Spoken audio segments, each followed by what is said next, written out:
Cameron motherfucking Kennedy, absolutely killing it with every variation of that intro, but this one was easily the best. There's so much going on there. I'm gonna need every single one of you out there to go back, watch that, and skim through it frame by frame, see all the Easter eggs, screen cap it, tweet at Cam Kennedy, of course. Let him know all of his hard work is with good fruits. And if you're listening somewhere, God damn it, go watch that on YouTube. That was insane. Yeah, it's actually insane. Of course, shout out to Carter Harrell for doing the Sam Raimi version of the music for us, which is fantastic. But watching those things grow and get more and more multiversal week to week has been one of my favorite things about this here Spider-Man rewatch. Now, welcoming us back to Kinda Funny's MCU in review. Of course, I'm Tim Geddes, joined by the big dog, Kevin Coelho. Up. Kev, how excited are you to watch this movie with me for the third time tonight? God, I'm so excited. Paula hasn't been on social media. She didn't get a chance to watch it on Tuesday. She didn't get a chance to watch it on Thursday. But God damn it, she's watching it today. Hell excited. Yes. Of course, joining us as well is the producer/seducer, Nick Scarpino. Tim, I saw 2 or 3 shots of me in that intro. And we'll just say they were less than flattering. One was me as the Green Goblin. One was me as the cat on all fours on the desk. I think I blanked on the other one. Cameron Kennedy, I got your number, bro. Okay. I got your Nick, number. Yeah, the thing is, Cameron Kennedy isn't necessarily making these things from his imagination. These are all things you've done to yourself. 100%. So, of course, that voice you hear is the one and only Nitro Rifle, Andy Cortez. Oh my goodness, Spider-Man. Oh, Spider-Man. Oh. Now, here's the thing. Of course, joining us for our final piece of Kinda Funny content this year, making his return to MCU in review. The one, the only, Greg Miller. Hello, Timothy. How are you? I am fantastic. I can't wait to talk to all of you about this movie. I feel like this is the type of movie we're going to be talking about for years to come, but I can't wait to sit with you guys the next couple hours, get into all the nitty gritty of our thoughts. And I can't wait to see where you guys rank them, because this is Kinda Funny's in review, where each and every week we get together to rank, review, and recap different movie franchises. This is the end of our revisit to Spider-Man with the new entry for MCU in review. But when we return in January, we have a whole bunch of fun. We're returning to some of our all-time favorite in review series. We got Hawkeye coming out. We're going to do the MCU in review for that. We got the Matrix Resurrections closing out the Matrix. We got Cobra Kai season 4. Andy, where you at with that? Oh my God. You keep on reminding me that it's on the way, and I keep forgetting, and I'm happy I have such a bad memory, because a little spark of joy always just kind of like hits me. And then, Nick Scarpino, we have Scream 5. How excited are you for that? Very Timney. Oh, that was good. That was good. And Kev, this one's just for you. Greg, no, stop, Greg. How dare you? That was great. That was great. Dude, hey, you've limped to the finish line here of the year. I'm proud of you. Just rest up these next 2 weeks. Come back a little harder. That's all I'm saying. Nick, I thought you were trying to do Willem Dafoe, to be honest. Few too many cocktails last night at the holiday party. I had a couple. Just for you, we're closing out January with Morbius. I'm so sorry, man. That's a tasteless joke. You know what? I'm done with the Morbius. I'm out of those reviews. Have fun. Yeah. Fuck them. You gotta love it. Will Kevin make his appearance? You'll have to find out next year here on youtube.com/kindafunny or roosterteeth.com. If you want to get it as a podcast, just search your favorite podcast service for Kinda Funny in review, and we'll be right there for you. If you wanted to get the show ad-free, and if you want to watch live as we record it, you got to go to patreon.com/kindafunny, just like our Patreon producers, Molecule, Pranksy, and Greg Miller returns to content next month. Nick should quit now. Today, we're brought to you by MeUndies, Trade Coffee, Audible, and HBO Max. But we'll get to all that later. It's time to talk about Spider-Man No Way Home. Released on December 17th, 2021, making it the 32nd Marvel Studios project and the 27th movie in the MCU. With a runtime of 2 hours and 28 minutes, it is the longest Spider-Man movie and the 4th longest MCU movie. Infinity War is 1 minute longer. Eternals is 9 minutes longer, and Endgame is a little over a half hour longer. 1 minute shorter, coming in at 5th place, is Civil War. So a lot of the big ensemble movies obviously getting the kind of higher run times, it seems. This was once again directed by Jon Watts, who directed Homecoming, Far From Home, and has signed on to do the Fantastic Four, which is very exciting. This film marks the first MCU trilogy to be directed by the same director, Jon Watts. All previous film franchises like Iron Man, Avengers, and Captain America had only 2 consistent directors throughout their respective trilogies. The music was done once again, Nick, by Michael Giacchino. Woo! Word. And he did it. He fucking did it, everybody. All I've been saying is this MCU theme is good, but it's just missing the epicness. And they brought the epicness. So thank you for that, Michael. Thank you. You guys think we can get Michael on the show?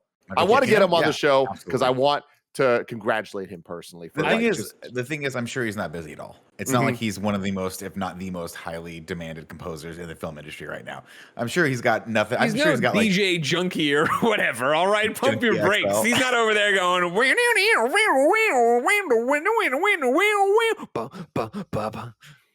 He's not. The budget of $200 million. And the box office of, guys, this is some insanity. Obviously, the movie just came out, so we don't have up-to-date actual numbers. But what we do have here is that this movie is on pace for an opening weekend of $200 to $250 million, which is insane. Throughout the day, that number has literally doubled. When I first made the run of show this morning, it was 100, and now we're talking 2 to 250, making it potentially a top 7 opening of all time, which is really crazy. Spider-Man No Way Home will be the first pandemic-era movie to cross 100 million in a single weekend. Only one other film, Sony's Venom: Let There Be Carnage, has come close, hitting a still impressive 90 million domestically. And yeah, these numbers are just really crazy, and it's easily blowing out everything we've seen. So already we're at 50 million for just the Thursday night previews. For context there, Black Widows was 13 million. So quite a jump, quite a leap. Nick, do you think we can make a movie and bring in those numbers? easily. I think Your it's actually 30-second movie, in the line of it, yeah, totally. I think it's a lot easier than people think. Some fun stats for you here. This is the 8th appearance of Jon Favreau as Happy Hogan. See, that's where the real money is. Make a movie, cast yourself in a role, and then just stop making them, and you're just in the forever as this guy. Or Greg, it's the backup quarterback. It's the backup quarterback of the NFL. Just ride the pine for a decade, and you're hauling in like $6 million a year. It's incredible. You don't do a damn thing. Yeah. And then if you lose when they call you in, like, what do you want me to do? I've been on ice. I'm the backup. Time. Shit. Yeah. I suck. So, a fun thing about that, so 8 appearances is a lot in any franchise, but specifically with this one, he has 8 on-screen appearances. He has 9 because there's a deleted scene in Infinity War, but besides that, he's not featured in that movie. And there is another 9th one because he is the voice of himself in What If. So he's really up there for appearances. There is very few people above them. The only ones being Steve Rogers at 9 appearances, Tony Stark at 10, and Nick Fury at 10 as well. Nick Fury will outpace Robert Downey Jr. because we already know he's going to be confirmed in Secret Invasion. So I would have assumed Nick Fury had at least 15 or something like that. Yeah. Tom Holland, this is his 6th appearance as Spider-Man, making him the most recurring Spider-Man we have ever had. And this is Benedict Cumberbatch's 5th time portraying Dr. Stephen Strange after Doctor Strange, Thor Ragnarok, Infinity War, and Endgame. And now this, he was also his voice in What If. So he's kind of racking them up. But what's interesting about him is that is the most appearances having only one movie so far with Doctor Strange in the title, which is interesting. Andy Cortez from KindaFunny. I continue to feel this way about old Benny Cumber. I continue to feel this way about him. Ben Cum, you know. Ben Cum. I feel like he's kind of like an artist in my eyes. I feel like he's kind of on this upper echelon, and maybe because he's British, and it maybe a lot of the actors in the MCU are British, but like he kind of just, I feel like he's in a higher level in terms of the projects that he chooses, and I'm so happy. He's been in like Academy Award winning films, and like Robert Downey Jr. was in Weird Science. Yeah, exactly. And so, and because of that, I'm so glad that this obviously he's getting paid a lot. It's not like he's doing this. You're shit not for going to free. see Benedict Cumberbatch do snakes on a plane too. Let's just No, put it that way. exactly. But I'm just really happy that this isn't above him or this isn't below him. Below him, sure. Like he's still it seems like he enjoys the fandom. Tim mentioned at the red carpet he was just a lovely dude, like signing autographs. And I'm glad that this isn't one of those. We always hear about like the Scorseses of the world and a lot of people who are like the big film people that are like, fuck these comic book bullshit. I'm glad old Benny Cum. Well, that's the thing, right? It's like if you're a working actor right now, you can't shit talk the MCU or superhero movies because that's what's happening. That's what's making money, and it's what we're talking about. It's a golden ticket, obviously, in terms of the funds, but it's what keeps getting funded. It's usually directors you see talk a lot of shit because they're all like, I went to fucking art school, and we're all like, we don't care, give us Jackass Forever and a big old diet soda. Diet soda. Why do I feel like that was a slight at me for some reason? I don't drink diet soda. Greg Miller, I want to start with you making your return here to Kind of Funny. What did you think about Spider-Man No Way Home? What a fucking motion picture, Timothy Geddes. It was definitely one of those movies, the build up to, I couldn't stop myself. I know we're in the spoiler free section of the show if we're still doing that here. And at one point there's a big moment that happens and Andy popped next to me and he leaned over to me. He's like, did you already know? And I'm like, yes. Like I have been the guy for this movie that I was like, I did the opposite of what I did with Ghostbusters, where I did my best not to look at latest trailers and all that stuff. This was a thing. If I woke up and there was a hashtag trending, I clicked on it. I wanted to know, just show me. I needed it all. And so that, of course, dampens your excitement to some regard because, like, I know cool shit's about to happen, but is it going to happen in the way I want it to? Where's it going to go? This movie for me was multiple movies. The first being this great, fun teen movie, I felt like, of this like the adventure kind of thing that after we got through the stuff we had seen in trailers, I was like, oh, I didn't expect it going this way. This is a cool way for it to go. That's nice. Something happens, and then we're into a very serious movie. Then there's an ending that I need to talk about for what Spider-Man has always been to me, both positive and negatively, right? This movie was funny. It made me cry multiple times. I thought it was strangely cathartic. It was cathartic to see a lot of threads tied up that I wasn't expecting to. And then it leaves me ready to talk for hours about where Spider-Man and the MCU go from here and the decisions they've made with the character and where we're at in the universe. And again, both positive and negative ways in the way I have always felt about Spider-Man. I think it's so funny that, of course, this is a mashup and crossover of Spider-Man in review, Spider-Man re-review, MCU in review. Welcome to the Spider-Boys, Greg. Thank you. I was very sad yesterday when you guys took the Spider-Boys photo. I'm like, I can't be in it. I delighted in your anguish. Thank you very much, Tim. All right, Nick. It was one of those that I came home and Jen, of course, wanted to know about. Jen obviously stayed home with our child and didn't want to, to leave him home alone, get a babysitter, deal with the COVID and everything else. So I just went on this mission on my own. And so talking to her about it, I was like, man, this is going to be fascinating for you to watch because we obviously love MCU. She's watched every MCU movie multiple times with me, wakes up every Wednesday ready to go and excited to watch whatever MCU show we're getting. But I was like, this is such a Spider-Man movie that I wonder, and I'm like, you didn't like we've watched them once or here a little bit. Like this is such a weird crossover pivot, intersection point of Spider-Man and MCU, and they do so much and they do it so well, and it's cheesy and heartbreaking and lovely and amazing, and it's just I loved it. Nick Scarpino. I'm going to echo all those sentiments. I really, really enjoyed this film. I think it is probably the biggest, hottest mess of any MCU film that I've ever seen. But it all somehow works. And I think it's a lot of fan service. No spoilers yet, but there's just a lot of things in there thrown in there for fans of obviously the Raimi and the Amazing Spider-Man series that I think in the hands of lesser creators would have come off just horribly, but it works in this, and there were a lot of moments in this that were really, really impactful for me that I was not expecting. I did not get anything spoiled for me other than the obvious of like seeing Doc Ock and some of the villains in the trailer.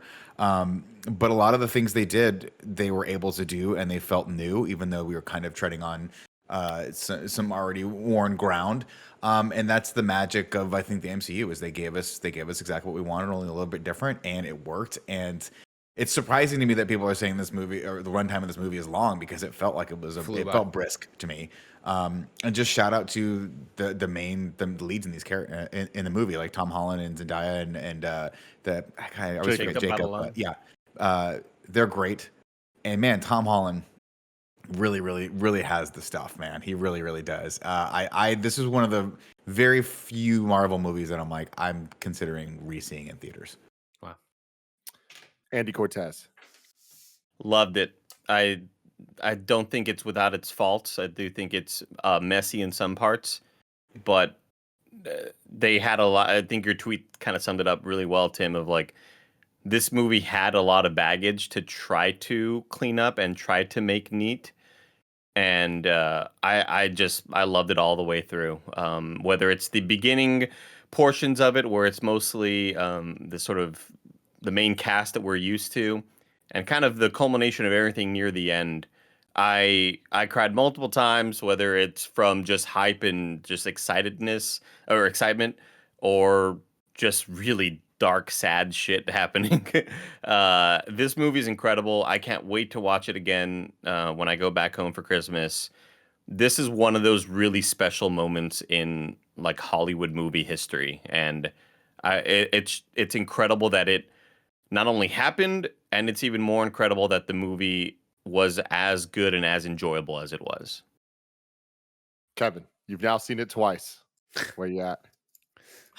Man, walking out of this movie was like there was so much that I was feeling, and I'm like, seeing it a second time, it's gonna hit me not nearly as hard, and I'm gonna be able to like kind of be able to think about it clearer. And while I have way more clarity, it also, watching it a second time, man, it hit way harder. Knowing what we were building to really like allowed me to enjoy it more and felt a lot deeper. This movie is honestly, I was scared going into this movie because I was worried that this is a very ambitious thing. Spider-Man's known for him like being too ambitious in the past, and the rumors and stuff that we had heard. Somehow, they figured out how to deliver like one of the most satisfying stories that like connects to other things that I didn't know I wanted closure on. And it's funny, it's dramatic and sad. I'm for the high caliber that the MCU is at, I'm still blown away with that they were able to do something so like magical. That like I was so fully invested in so many different characters. Like it turns out you can do it. You can have a bunch of characters, give them growth and closure, if the team is correct and it's thoroughly like everything is taken to where it needs to be. And I'm just literally blown away. Watching it the second time, I was like, all right, I'll be able to like see more things than I did, but like it was not nearly as much as I thought I could, because like I was so enraptured. Like one of the things I said in the spoiler-free podcast that we did is that I was going to listen to the music more, and I didn't get a chance to do that because I was still so much to look at and to take in. I'm blown away. Timothy Geddes, your second time seeing it, your third time will be tonight. What did you think of it? This film is an achievement, and I feel like that it was either going to be that or fail at being that, and I think it demonstrably is an achievement on the level of Endgame. This is Spider-Man Endgame in every single way. I think that the key difference, though, is that what this is the Endgame to is 20 years of superhero movies. It isn't just the Spider-Man villains are in it. It's also going back to the Statue of Liberty, like we saw in the trailer, like that being the end of X-Men 1, like all of these like kind of the subliminal memories that we all have of these movies over the last 20 plus years, right? Like it leading to this, especially with the character as beloved as Spider-Man. And there's so many people that love Spider-Man for different reasons. And I think this movie delivers a little bit of all of that to each and every one of us in ridiculous amount of ways, in spades. Watching it the second time, I'm right there with Kev, where I was overwhelmed the first time with emotion, with interest in looking at every single part of the frame, with listening to music, like finding the callbacks, finding all the stuff, looking for Easter eggs. Watching it the second time, it really blew my mind at how well this stands as a movie. It isn't just fan service. Fan service it's 10 out of 10. I honestly don't think a movie's ever done fan service better than this. I do think it is as good as Endgame, if not better. I would say it's better actually than Endgame, and that is impressive. They both are 10s, but I prefer what we got in this. But I do think that the plot works, and I feel like so much of the fan service is in service of a plot that works not only as a movie beginning to end watching this, but as even more as an end cap to this trilogy. This is easily the best story told over a trilogy of movies that we've had in the MCU so far. Definitely the best one we've seen in a Spider-Man movie so far. And I just think that they did what they had to do. And every single thing I look for from an MCU movie, whether it's callbacks to other things, whether it's it being a good standalone movie, whether it's a supporting cast, villains, setting up the future, post-credit scenes, to me, this movie just delivered all of those things and in a way that I never could have thought to even ask for, because I thought it was too tall of an order to be able to achieve what they did. But they really did it, and I can't wait to talk about spoilers with you boys. So having said that, it's spoiler time, everybody. Leave if you do not want to be spoiled. And Greg, I want to start with you. Man, you fucking kidding me? Are you fucking kidding me? Right? Like, so what I was talking, there's like multiple points, and I know we're going to talk about this when we do the plot or whatever. But like, again, I had binged so much stuff, and I mean that meant that I knew Matt Murdock was in it. I'd already seen the shots that had leaked of Tobey and Andrew. Like, I knew they were going to be. I know we all knew, right? But that moment of seeing them in suit and stuff like that, none of it mattered, because the Matt's thing was so fucking amazing, and I loved him catching the brick. And then, and this is the whole thing where like I was getting into, what is this movie going to be? What is this movie going to be? And that first part where I was like, oh, this is fun. Actually, this is taking all these different Spider-Man villains and putting them into a Tom Holland Spider-Man movie that's always like, you know, having fun and be like, you get serious or whatever, but it's him and it's Ned and it's MJ, and they are going to set things right, and this is going to be a fun little romp, and we're going to go do that. And then when fucking Aunt May lets Green Goblin off the hook, that's when I was like, oh fuck, like, you know what I mean? Like, we all know how bad Goblin is in Spider-Man in general, let alone in this moment. So when he fucking hits her with the glider and she went down, I was like, she's dead. And then she popped up, and that's when I gasped. And it wasn't that I gasped like she's still alive. I was like, oh, they're gonna fucking tear out our hearts. Yeah, they're gonna tear out our fucking hearts. And it's the same thing, right? Where when he starts talking to her, I'm just waiting for her to collapse, waiting for her to collapse. And then it was also the thing of like, obviously, again, I couldn't stop myself. So I had seen that article of like Tom Holland says that an iconic Spider-Man line is going to be in this movie. And I was like, it's either great power or it's going to be go get him, Tiger. And I'm like, it could be both. It could be both. You know what I mean?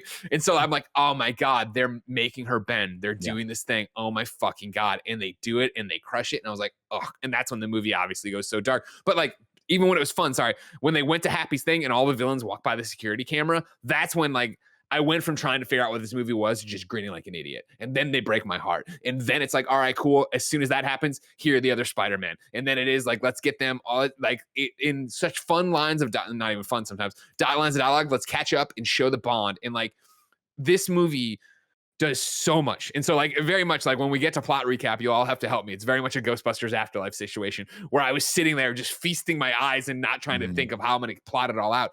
Like, watching all three Spider-Men talk to each other was just the fucking best. And that's where I'm like, this is such a Spider-Man movie. That's where it's not MCU anymore. It is very much a payoff, like you're saying, to 20 years of Spider-Man movies we've all watched, loved, made fun of, lived on, you know what I mean? But like, the fucking conversations up there, right? Where and like, you nailed it, Tim, when you're like, they give you the fan service you wanted. There were so many things I said building up to this, whether it was to you, Tim, to Jen, to whoever, of like, oh man, I hope that they get to say great power, great responsibility to each other. I hope they talk about Uncle Ben. I hope that, you know, they make fun of his organic web shooters. I hope, and they did all of that shit to get to the fucking Statue of Liberty and have them not be a team. Then it would be cool if he talks about the Avengers. Talk about the Avengers. What are that? You're like, oh my God. And then they all run and they jump, woo, and they're all fucking doing the thing. And then again, like, it was the most telegraphed shit of like in the trailer, MJ falling and everybody being like, oh, well, of course, this is where Andrew Garfield's going to swing in, grab her, have his redemption moment. You knew that was going to happen,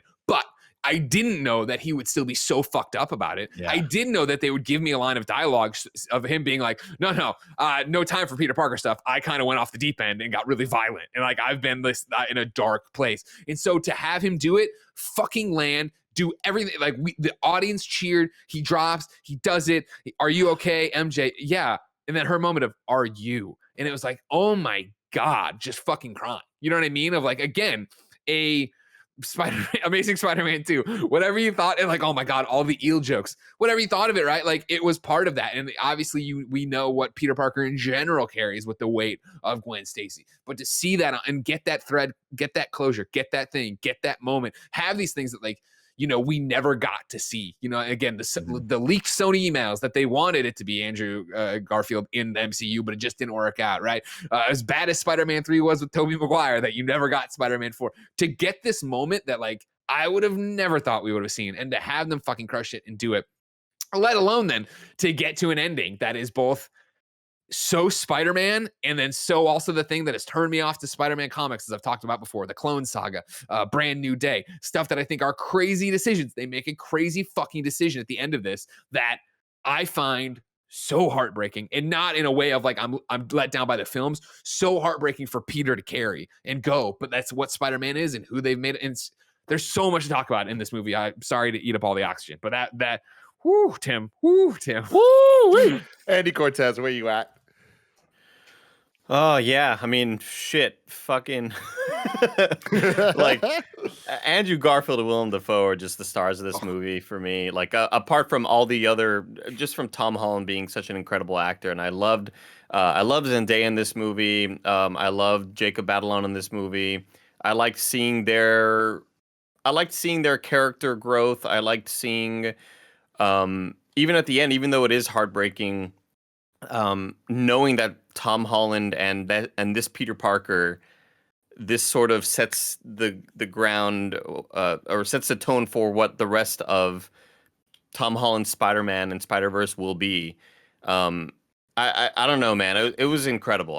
I'm kind of at a loss for words. I thought Matt Murdock was such a surprise for me. I did not have that spoiled for me, and I couldn't believe it. I think they played it so perfectly with how I scroll TikTok all the time. I've seen all these interviews with Andrew Garfield and him having to deny everything, and like, look how much he's lying about it. He's like, well, you guys are gonna be really disappointed. Sorry, I'm not in the movie. I'm so sorry. Like, and then, but Matt Murdock was on the opposite end of the spectrum where he's like, please put me in. Please let me be Daredevil. And they play that so perfectly because like, I just didn't expect to see him in this movie. And so that was really, really damn cool. And that did happen. I'm really happy that I was feeling different ways that Greg was feeling during the Aunt May scene. When she gets hit, I go, oh shit, she's dead. And when she gets up, I'm like, fucking Marvel, commit, dude. You can't let her live here. Like after you do that, and the explosion happened as well. You got to commit to killing her. I can't believe you're not committing to this. But the scene kept on going. And you started seeing. I just thought she was shell shocked. I thought she was just kind of like really fucked up. But it kept going long enough to where I was like, oh no, here it comes, and it destroys you. And I thought that scene was incredible. There was some messy stuff where I didn't love Alfred Molina's coming back. That redemption moment of him pulling away the arc reactor from Jamie Foxx's chest. That didn't work for me the way I wanted it to. And I kind of wanted to feel more hype about that. But goddamn, seeing Tobey Maguire and Alfred Molina interact was so heartwarming and just Peter, adorable. my boy, you've grown up. I was like, oh goddamn! And this movie just like this movie made me teary-eyed multiple times, like the ugly open mouth crying like I did during Endgame, especially near the end when they finally do kind of let's sync up our spider senses, and we all swing out, and it is every frame of painting sort of shit where it's all them flying through the air and they're whipping off each other. God damn, this movie just delivered on so many different areas that I was hoping it would, and I just had a lot of doubts because this is it's a tall task. And by the end of this, like I got to see this again. Kev. Man, how good was it when they're running out and they all start webbing and they're all timed in and then they web each other to like propel. Oh my God. Like what a moment to see these three guys just move around that we all have so much history with, like, damn, how could they do this of like, give us closure of their story? A little weird with the Sam Raimi Spider-Man being like, oh, it's complicated. It's like been 20 years, guy. Like, how have you guys not sorted out you and MJ? Yeah. If we're jumping into that right there, that was the part I definitely didn't like because what I didn't like about it was the immediate follow up of it's complicated, blah blah blah, and then me and MJ make it work. I was like, wait, what? So Yeah. what? Like, Well, so I what think does he that meant- even mean? Is I think like, my draw from that, if I may, was that they had broken up and got back together, and she was almost married to someone else, and yada yada yada. But then he was like, so but he's talking after a about while- it was I complicated. think it was complicated, but we made it work. And that over this I span of lost 3 that movies, narrative thread there. I was like, wait, It what? wasn't. It was kind of poorly written, that line. He should have just said, it's really complicated, but over the years, me and MJ have been able to make it sorted work. it But out, yeah, we sorted it out. Okay, thank you. I mean, it's just this movie is so good. Like all the action's amazing. Like the Ned and like his relationship with Magic, and like there's That so was much awesome. comedy sprinkled in. Like it's insane that they have dramatic moments where people are like what's his face catches her. Spider-Man. Huh? Garfield. Yeah, Garfield. Thank you. Garfield Spider-Man or catches her. Peter 3. Yeah, Peter 3, that's right. Catches her. We have that very, very somber beat that, frankly, is beautifully acted. Like, he nailed that emotion for that Garfield's moment. so Like, good. you can feel it. And then it immediately cuts to Ned getting caught, or like falling, and then getting caught by Doctor cape. Strange's cape. And it's just like, it was hilarious. Like the room went from silent, taking in that moment, to like full blown laughter, and like being able to juggle that is, to me, like insanely incredible. This movie is so good. Spoiler wise, what do you want to talk about, Nick?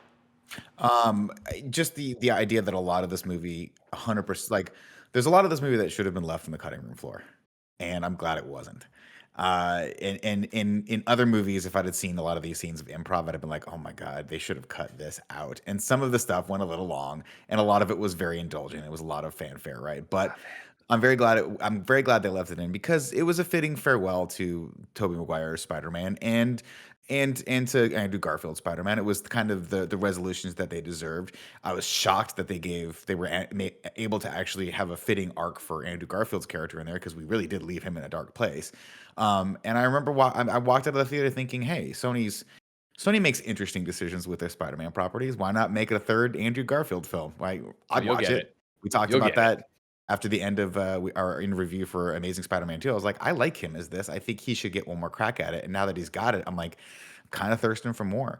But the thing that was really, really impactful for me, and I think the thing that makes this film so special, and one of the reasons why it works, is that moment with Aunt May, and the fact that they decided to make her the Uncle Ben character. I did not see coming. It came out of left field for me, and I thought to myself, what an inspired and heartbreaking choice that they made. It was absolutely the right one. It was incredibly impactful, and she was able to deliver the famous line, but it had a slightly different meaning this time, which I think is a perfect. It's kind of a perfect illustration and example of what the MCU Spider-Man is compared to the other ones, right? It's just there was kind of more weight behind it, because he's already made the choice to be a hero, and he wants to be a good hero. But what she's telling him is sometimes that means you have to really sacrifice, and it's going to suck. And you have to, like, what makes you a real hero is even facing those sacrifices and all that trauma, you keep going. And that gets echoed again when in that one little line where it's cheesy as hell, but they're like, let's go kick some ass. And then Tobey Maguire is like, no, let's go save some ass. And it's so cheesy, but that is sort of the theme of this movie, is like, and it's echoed. And again, the last Cure little, that the ass. little cure that ass. That's what it was. Not save that ass, cure that ass. And then there was also the moment where he's kind of standing over her tombstone, and it says, like, I forget what the phrase was. I tried to remember it, but then there was When you help one, you help. When you help someone, you help everyone. Everyone, yeah. And that's what it's all about. And her telling him that hit so much harder than any of the other Uncle Bens, just because we've been with Marissa Tomei now for a few movies, so we weren't seeing this coming. And B, they actually managed to set up her character a little bit more in a way that I think is helped back it up, right? We've seen her in the prior movie. She was doing that thing for the charity, right? And she's worked with these things before. So there's a little bit more set up there, as opposed to like for instance, like, and this is just an example, Greg, I'm not pulling this, just in no particular order. Here we go, everybody. Here we go. Ghostbusters 2, where they're like, we just need somebody working in a museum. Let's just have Sigourney Weaver working in a museum, right? And that totally felt like it was completely unsupported. Whereas in this, you're like, it's believable that Aunt May's character like works with these charities and with homeless people and people who are like, down on their luck and stuff like that. And that really, really helped. And you see, I love that moment where she's like, you have to help him. And he's like, he turns to her, he's like, I should have listened to Dr. Strange. I should have killed him. And she goes, no. Like, you did the right thing, even though she knows she's about to die. That was perfect. That was just a perfect moment. And Tom Holland right afterward, his performance is just so gut-wrenchingly good. So good in that moment. Tim, quick question for you just while we're here getting into the weeds of Spider-Man fandom. When you help someone, you help everyone. I remember being a big part of Spider-Man PS4. Did they give that to May, or was that something I don't remember from comic book before? I don't know. I mean, a lot of those type of lines are always vaguely attributed, even to begin with. Like I don't have that specific line, but even with the great power, great responsibility, I want to read this to you guys because it's kind of interesting. The often quoted phrase "with great power comes great responsibility" is widely attributed to Uncle Ben in the comics, but it first appeared in Amazing Fantasy 15, the first appearance of Spider-Man, in which it's not spoken by any character. Instead, it's just a blurb, right? In a narrative caption at the comic's last panel. And the quote is actually what she says in this one, which is, with great power, there must also come great responsibility. But what's interesting is the line almost kind of got Mandela affected, where it really didn't rise to prominence until the 2002 Sam Raimi movie, which makes sense, right? Because that really was the mainstream boom of Spider-Man as a character. But the first time Ben ever said it was in 1972. But even then, it was like a flashback thing. It wasn't until, like, even in comics, until 1987 that he first actually said it, which is really crazy. But yeah, those things are always the kind of like, how many different ways can we phrase the thing? But I love that in this one they did it. They stuck to the originals, and to have Tobey kind of finish the line in that scene was like incredibly powerful. Yeah, totally. And then have them go, hey, how do you know that? And Garfield be like, Uncle Ben said it, and then Tobey the night he died. Like, that was so fucking cool to have them all do that. Let alone the fucking conversation of like, who's your weirdest villain? God, it was fucking awesome. Russian guy in a mech rhino I'm suit. lame. I just a Russian guy in a rhinoceros costume. I do kind of wish at that moment we got a little bit more hints of them, like, having more, like, greater lives than what we've seen. Because Tim and I talked about it. Sorry, go ahead. Please. No, I was just say it did feel a little soft for them just to reference the stuff that we've already seen. It's kind of I had that conversation with Tim afterwards of like, when it happened, I was like all of a sudden like leaning in, like, are you about to talk about your adventures you had, but to come back and keep it to what you've done before? I hear you, but I think then it gets even more confusing of like, what's been going on, or how are you going to do that, and how much cool shit's happened off camera.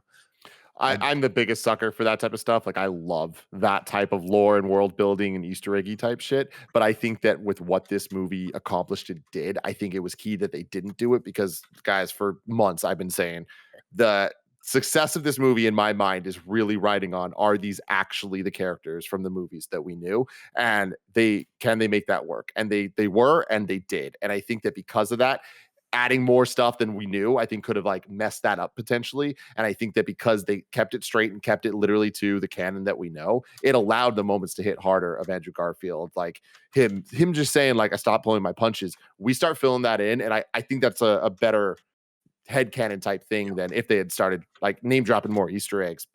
And it also, I think, strengthens each of the Peters in different ways. Like, having Tom Holland be a leader because he's been in the Avengers, like, is such a strength of MCU Peter Parker. And I think that they really did a good job of having closing moments for all these characters. To Nick's point about Aunt May, like, this is the most fleshed out Aunt May we've ever had, easily. And she had not just a character in this movie, but like a purpose to the main plot itself. And like, the great power, great responsibility isn't just like a nice thing someone's saying when they're dying that kind of like motivates you to be a better person. It's like the core central thing to the plot of this movie, of Tom Holland trying to rehab some of the worst villains we've ever seen, right? And I think that they did a good job balancing all of that stuff. Like, that is what I'm most impressed with. I think some of the villains, like, the worst parts of this movie are how overthinky I get about this stuff, where I'm like, that's not how Osborn ever acted. Like, it's not how this, that's not that. That's not this movie's fault. This movie did the damn best thing it can. I think that it made a very bold choice to just be like, we're going to tell a really good story and commit to that. And it allows moments like, I know I think 3 of us have already brought up in the spoiler conversation, Garfield saving Michelle MJ. and having that look on him crying. I don't think it can be understated how powerful of a moment that is and how earned of a moment that was. That to me is a perfect example of where this movie is fan service meets plot, because it was earned. They set it up with his character earlier and in the movies before that we had all just rewatched for the upteenth time. But I am so impressed with how they made the trio organic. Their conversations and hitting the fan service moments didn't feel like we're watching characters kind of just act like memes. It felt like they were acting like the characters we knew, and they would be freaked out by Tobey Maguire's organic stuff. And that could have been written in a way that was like cringy and bad. And it wasn't. It felt authentic to me. I love this movie's focus on science and math. I think the Doctor Strange fight is not going to be talked about enough because there's so much dope shit in this movie. But the last thing I want to say, because I know we're going long in the spoiler bit here, but the pacing of this movie, and we've all alluded to it in different ways, it's just impeccable. We're just there for the whole ride. It does not feel as long as it is. I saw the movie once. The second time, I allowed myself to go to the bathroom, and there wasn't a good moment to go to the bathroom. Like, I knew what was coming, and I'm like, I don't even want to miss this line of dialogue. I love that my favorite parts of this movie are not the action scenes. It's the talking, because there's a lot of talking, and it's really, really, really satisfying talking. So shout out to all of you. You did fucking good. Yeah. I also just want to, I mean, like, one of the biggest achievements of this movie is not only that it managed to take what could have been a gigantic mess and I think make sense of it in a very satisfying way, but also, like, MCU is just so good at this, and Kevin Feige and the team are so incredible at this, that this is all leading into future stuff too. Like, this isn't just some random kind of multiverse plot beat. Like, it's all tying into everything else, and to have it make sense in a way that feels satisfying is just kind of wild to me. That it's like, Tim, when you mentioned, like, hey, it's not their fault. The other movies had a lot of problems with their writing, with their character development, and part of me goes, well, then just don't make a multiverse movie. But then, like, but they did it anyway, and it's fucking great. Oh, and also it's leading into, I mean, the post-credit scene, Multiverse of Madness, getting a trailer there and getting a lot of scenes from Multiverse of Madness. Kevin? Sorry, like, now that you bring up, you can keep going. I'll talk about the post-credit scenes afterwards. And then, no, I mean, I was just mentioning, like, how incredible it is that, like, to do this really difficult multiverse movie, to tie up a lot of loose ends, to bring in a lot of messes from earlier past movies, and having it feel good here because the team at Marvel just know what the hell they're doing is just such an achievement for me. Yeah, let's contrast that, right? Like, you have two. Go ahead, Kev. Wait, real quick, just the post-credit scene. Like, the only thing that I didn't like about the movie was the post-credit scenes. Obviously, like, the mid-credit scene. Like, get all of the symbiote back to where it fucking belongs. We don't want it in this universe. We don't need it. We need it. Right? The second one, I don't like that it was a trailer. It was cool to watch for the first time on a big screen, but, like, I try to stay away from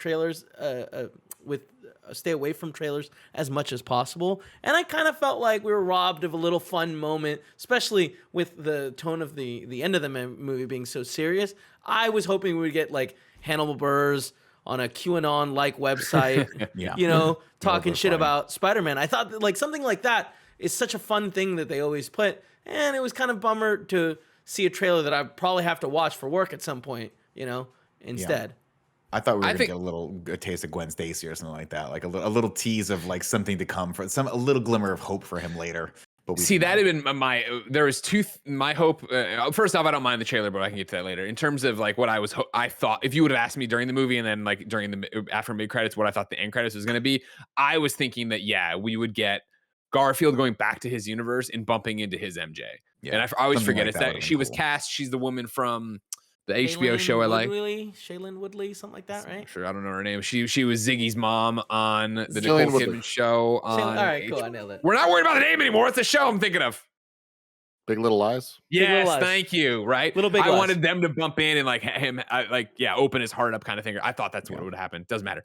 And then, when the rift started opening, I know I told all you guys, like, when the purple rift started opening, people started coming through. I was like, I was hopeful that we were going to get one more crazy thing. And I was hoping it was going to be Emma Stone as Spider-Gwen. I was hoping she'd drop down to do something nutsy. And I know it's nuts, but I want it. Anyways, the trailer at the end I liked because I felt like this was such a big event movie. So much crazy shit's happening. And again, you get to the end of it, and I think there are so many questions about what the multiverse is, what the fuck just happened, what's going on. And I think obviously Marvel probably had a deal with Sony to get this at the end of it, because if you're not on Disney Plus, you're not watching those shows, you're not aware of what's going on with Wanda, you're not aware of Loki, you're not aware of all this shit. Like, you put that in there, you for a lot of people, this is their first experience for a multiverse in anything going on. Yeah. What was the first thing they showed in the rip and tear of the universe? The second one was Rhino. What was the first one? The first one was Rhino, Scorpion, and then I didn't see who the third, and there might have been a fourth person. Which no, they showed something before that though. I know what Andy's talking about. Oh, the big the big dude with the staff or whatever it was. Yeah. Well, I don't know if I saw a staff. That would be really cool. I saw a staff. It looked like I was so confused. You would imagine when you guys popped, I was like, what? There was a lot. Yeah, me too, Greg. A lot of people in the theater went like, "Oh!" and I was like, "I don't know what that is." And the second one, I saw Rhino in there, so I was confused with the first thing. Live chat saying it was Scorpion, Rhino, Kraven, and Black Cat.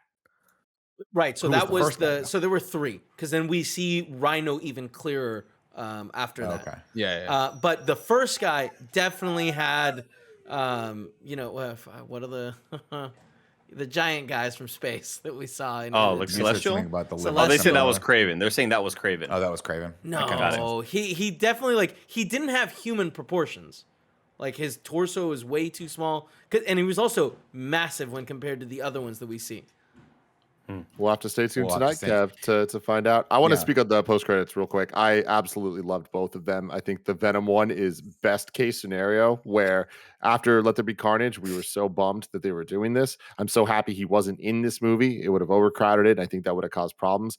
Them playing it as a joke, and then Kevin Feige clearly being like, we don't want this shit. This is not going to happen. I think is great. I love leaving a little bit of the symbiote. That gives it a origin story that we don't need to really deal with. It's fine. It came from another universe. That's all they need to get into. I'd even be fine if eventually Eddie Brock is in the MCU and it is Tom Hardy, just a variant, not the version we saw there. I'm really excited about the potential of what this could be, especially with where we leave off with Tom Holland in the darkest place he's ever been. He is all alone, and it is not a tech suit. It is just a classic Spidey suit. Adding that with the symbiote, that to me has a lot of potential that I'm really excited for. And the Doctor Strange trailer, I absolutely loved. I cannot believe we got as much as we did. I would much prefer this over just getting one little scene, because we essentially got that. The scene of him walking up to Wanda at the little farmhouse looking thing, like that could have just been the post-credit scene. But I'm happy we got so much more around it, so much more hype. Seeing the Strange from What If at the end of it, it's like there is so much to theorize and think about. And the Doctor Strange will return is so epic. I'm not going to be surprised if they release this trailer in a couple weeks, but I also think that there's a chance that the trailer we get is going to be very different than this. And this is a post-credit exclusive trailer, which I think is really cool. And this isn't the first time they've done it. It's just rare. They did this for Civil War. Avengers, leading into from Captain America First Avenger. It was a trailer for Avengers. And then, Andy, what you're talking about, Ant-Man, ended with a scene from Civil War. Where he breaks open the wood thing. Yeah. But I loved it. I thought it was hype, and especially after ending this movie with a follow-up of Next Time, and then you hear the VO of Cumberbatch being like, the multiverse is something we know frightening little about, like all that stuff. Like, this is fucking hype as hell. I just can't believe we have to wait like 7 months for it now. Yeah, I'm with Kevin on this one though. I feel like that I wanted a little Easter egg at the end of that. But before we get into the plot, the one thing I wanted to just point out was that in Spider-Man 3, we had two villains and three villains, I guess, and one Spider-Man, and it just fundamentally was horrible to watch at the end. In this movie, we have 3 Spider-Men and 5 villains and 2 friends that are involved in the end. 5 villains and Doctor the looming threat of Mysterio and Doctor Strange. And it all just works. And I think it's because they sat down and they really found a good, an alternate way of approaching this, right? In that they make you care about each one of these villains, not because they have to beat them, but because you're rooting for the hero to cure the villain. What a unique and weird and fun way to go about this. Like, you're not worried so much. I mean, you're worried for the safety of the Spider-Mans, but you're also like, hey, like Norman Osborn, we've seen him. He's actually hurting. He's like, he needs help. And despite the fact He that he was killed so Aunt May, it good. works. It's so well done. And like, just kudos to the team that put this together, because that is a very, very, very difficult juggling act. And it worked. And it worked. And with that, right before we get to ads, I just want to say, being a Spider-Man fan my entire life to the level that I am, like one of the most core things to some of the best Spider-Man storylines is all the stuff we talk about, it being equal to Peter and Spider-Man and friends and all this stuff. But in terms of his supporting cast of superheroes, Doctor Strange and Daredevil are two of the key ones that are involved in some of the dopest storylines. And to get everything you just said, plus them in any way involved in this, like, of course, if he needs a lawyer, it's gonna be Matt Murdock. I just love that we're at a point as a universe and as Hollywood movies are being made that, like, when we are asked a question like, who should be this person in our fan minds, the answer is probably gonna happen because they know what they're doing and they built this shit out right to like allow that to be the case. That when we get a fight between Doctor Strange and Spider-Man, we believe in it. We understand where the stakes are at, and it's not a fight to the death. It's a fight to outsmart. And we've seen both of them as heroes in their own movies with fight scenes that are tailored for them to win. So I think they really did something special with this. But before we get to the plot, let me tell you about our sponsors. This episode is brought to you by MeUndies. Of course, anybody that listens to this show knows that I absolutely love MeUndies, and you will rarely see me not wearing multiple articles of MeUndies clothing at any given time. Even right now, I got the shirt, I got the lounge pants, I got the undies, and I got the socks because I love covering myself in that soft micro-modal fabric. You can get your festive on with the new MeUndies holiday collection featuring classic plaids you know and love and sweater-inspired prints that will quickly become favorites. Their undies, loungewear, and sleepwear are made out of soft, breathable, stretchy fabrics that are ideal for sitting fireside with loved ones and a cup of hot cocoa. You can get the family photo you've always dreamed of with matching PJ sets. They're available in sizes extra small through 4XL, and MeUndies has a little something for everyone on your list. MeUndies has a great offer for you. First-time purchasers can get 15% off and free shipping. Your days of fighting for your life in the mall parking lot are over. To get 15% off your first order, free shipping, and 100% satisfaction guarantee, go to MeUndies.com/morning. That's MeUndies.com/morning. Next up, shout out to Trade Coffee. Whether you're a coffee nerd or a coffee newbie, you need to hear about Trade Coffee. They want to make every cup of coffee your best ever. Trade matches you to a selection of their over 400 craft coffees, all based on how you answer their coffee quiz. They consider whether you like French press, auto brew, or even cold brew, and pair you with the perfect choice. And if you don't love it, they'll replace it with a different bag for free. Trade Coffee is awesome. It's really fun to do the quiz and, just kind of learn a little bit more about the wild world of coffee that's out there. For you guys right now, Trade is offering your first bag free and $5 off your bundle at checkout. To get yours, go to drinktrade.com/kindafunny and use promo code kindafunny. Take the quiz to start your journey to the perfect cup. That's DRINKTRADE.com/kindafunny. Promo code kindafunny for your first bag free and $5 off your bundle. And this holiday season, give the coffee lover in your life the gift of better coffee too. Again, that's drinktrade.com/kindafunny. Promo code kindafunny. Next up, shout out to Audible. This episode is sponsored by Audible, and I bet you have discerning taste and you're always looking for something new to listen to. Well, you should check out Andy Weir's Project Hail Mary on Audible. It's an interstellar, science-based thriller from the best-selling author of The Martian that's skillfully performed by Ray Porter, who brings the already gripping tale to life with vibrant and witty narration. In it, a lone astronaut must save the Earth from disaster in an epic tale of discovery, speculation, and survival. It's part scientific mystery, part intergalactic journey, and all edge of your seat entertainment. This Audible Studios production of Project Hail Mary is a #1 New York Times audio bestseller and continues to top Audible's bestseller charts and garner rave listener reviews. You don't want to miss this. Listeners are already calling it's the highest order of geekgasm metal. You can go to audible.com/Project Hail Mary and listen now. That's AUDIBLE.com/Project Hail Mary. Finally, shout out to HBO Max. 'Tis the season to discover exclusive originals, addictive series, and award-winning performances. And you can get into the holiday spirit with Max originals like 8-Bit Christmas, a stop-motion animation extravaganza. Or if classics are more your speed, they have you covered there too with Elf, Miracle on 34th Street, The Polar Express, Gremlins, Of course, that's a Christmas movie. And if you haven't seen it in a while, it's hilarious. So go check it out. Who could have forgot everyone's favorite, A Christmas Story? HBO Max is the streaming home of over 13,000 hours of addictive series, blockbuster movies, and exclusive originals. Turn binge-worthy watching new favorites into your next holiday tradition.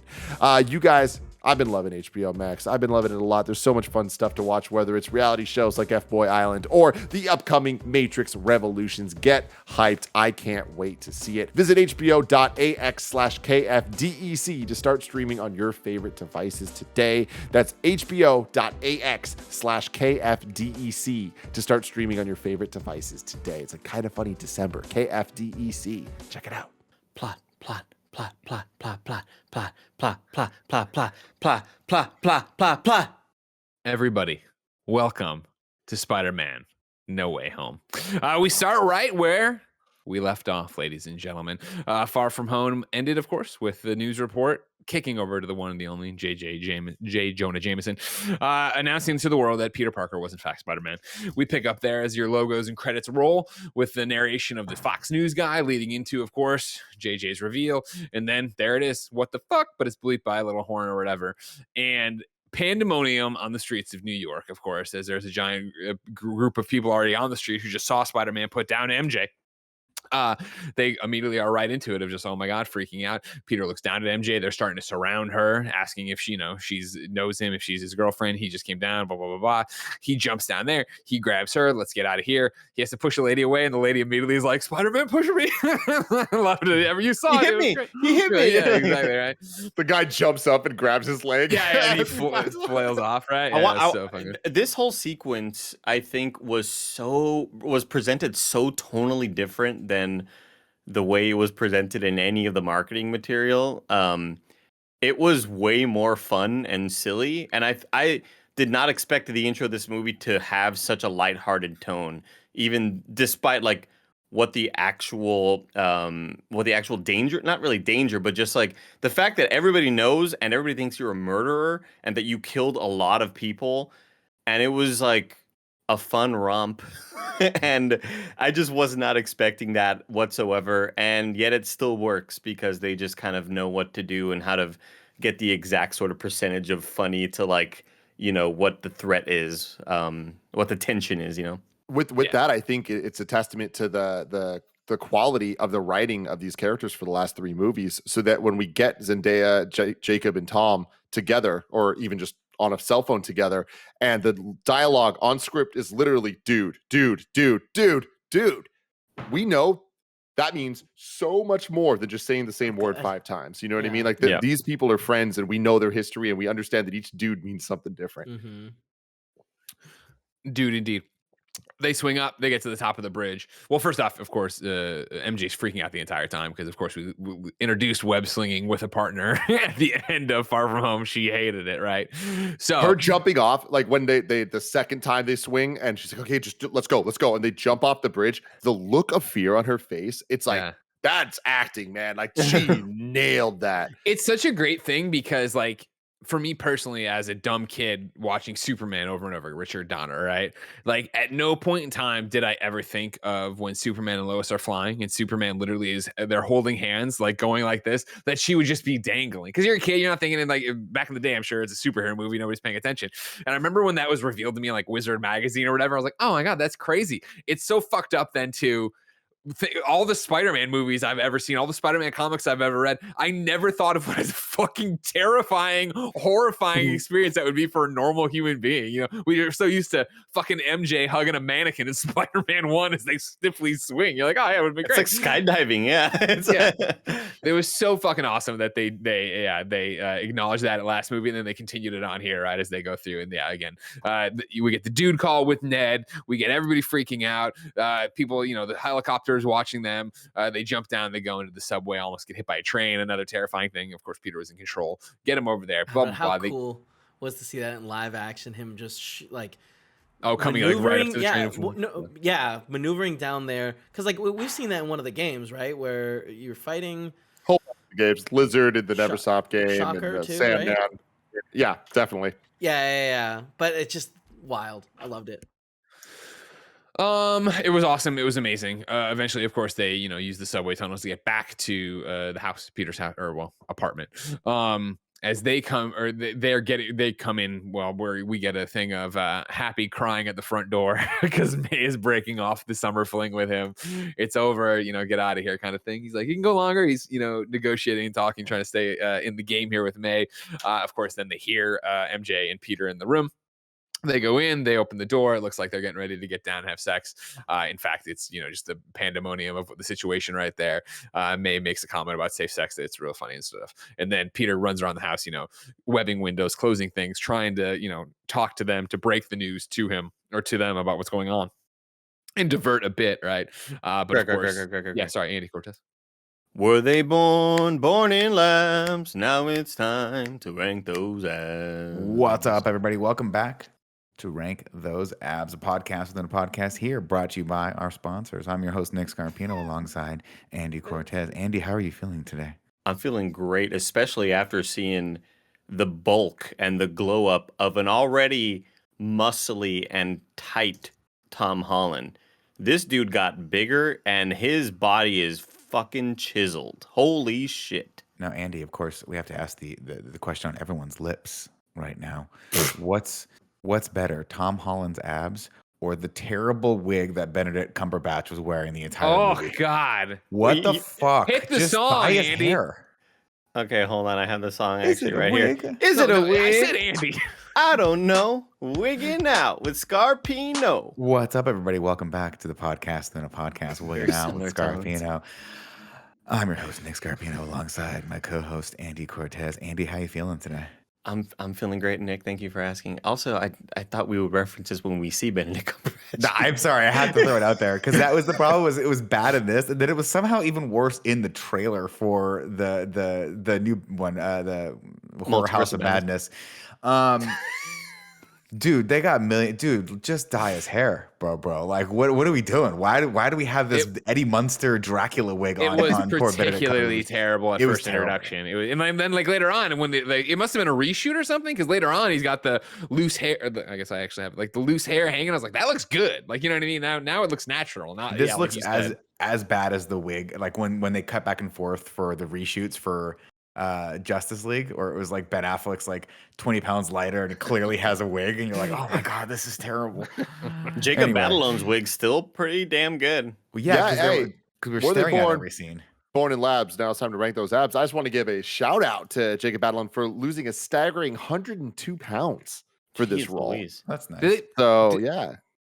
I forget because I remember he lost the weight, but there's some shots where is he still big, or did they put him in a thing to make him still look big? Where were we at with that? I think it was the recording was in between him losing weight, because like looking at him in interviews now, he's significantly. Oh my god! In interviews, that's the thing. Yeah, and so that was my thing of like I was like watching this. I'm like, he's already lost weight in the film, but I know he's even lighter than. Anyway, yeah, Tom Holland is super buff, and I know he put on a lot of bulk for Uncharted because he didn't want to look like a child next to Mark Wahlberg. So he was already chiseled and cut because he's just an athlete and a gymnast and shit, and he somehow found a way to get bulkier and keep that cut sort of look, and he looks incredible. I loved the joke though about MJ picking up the beard dye. Yeah. Which is fucking hilarious. Which also, like, now that we're talking about his beard, like, holy shit, his beard in the trailer, not terrible.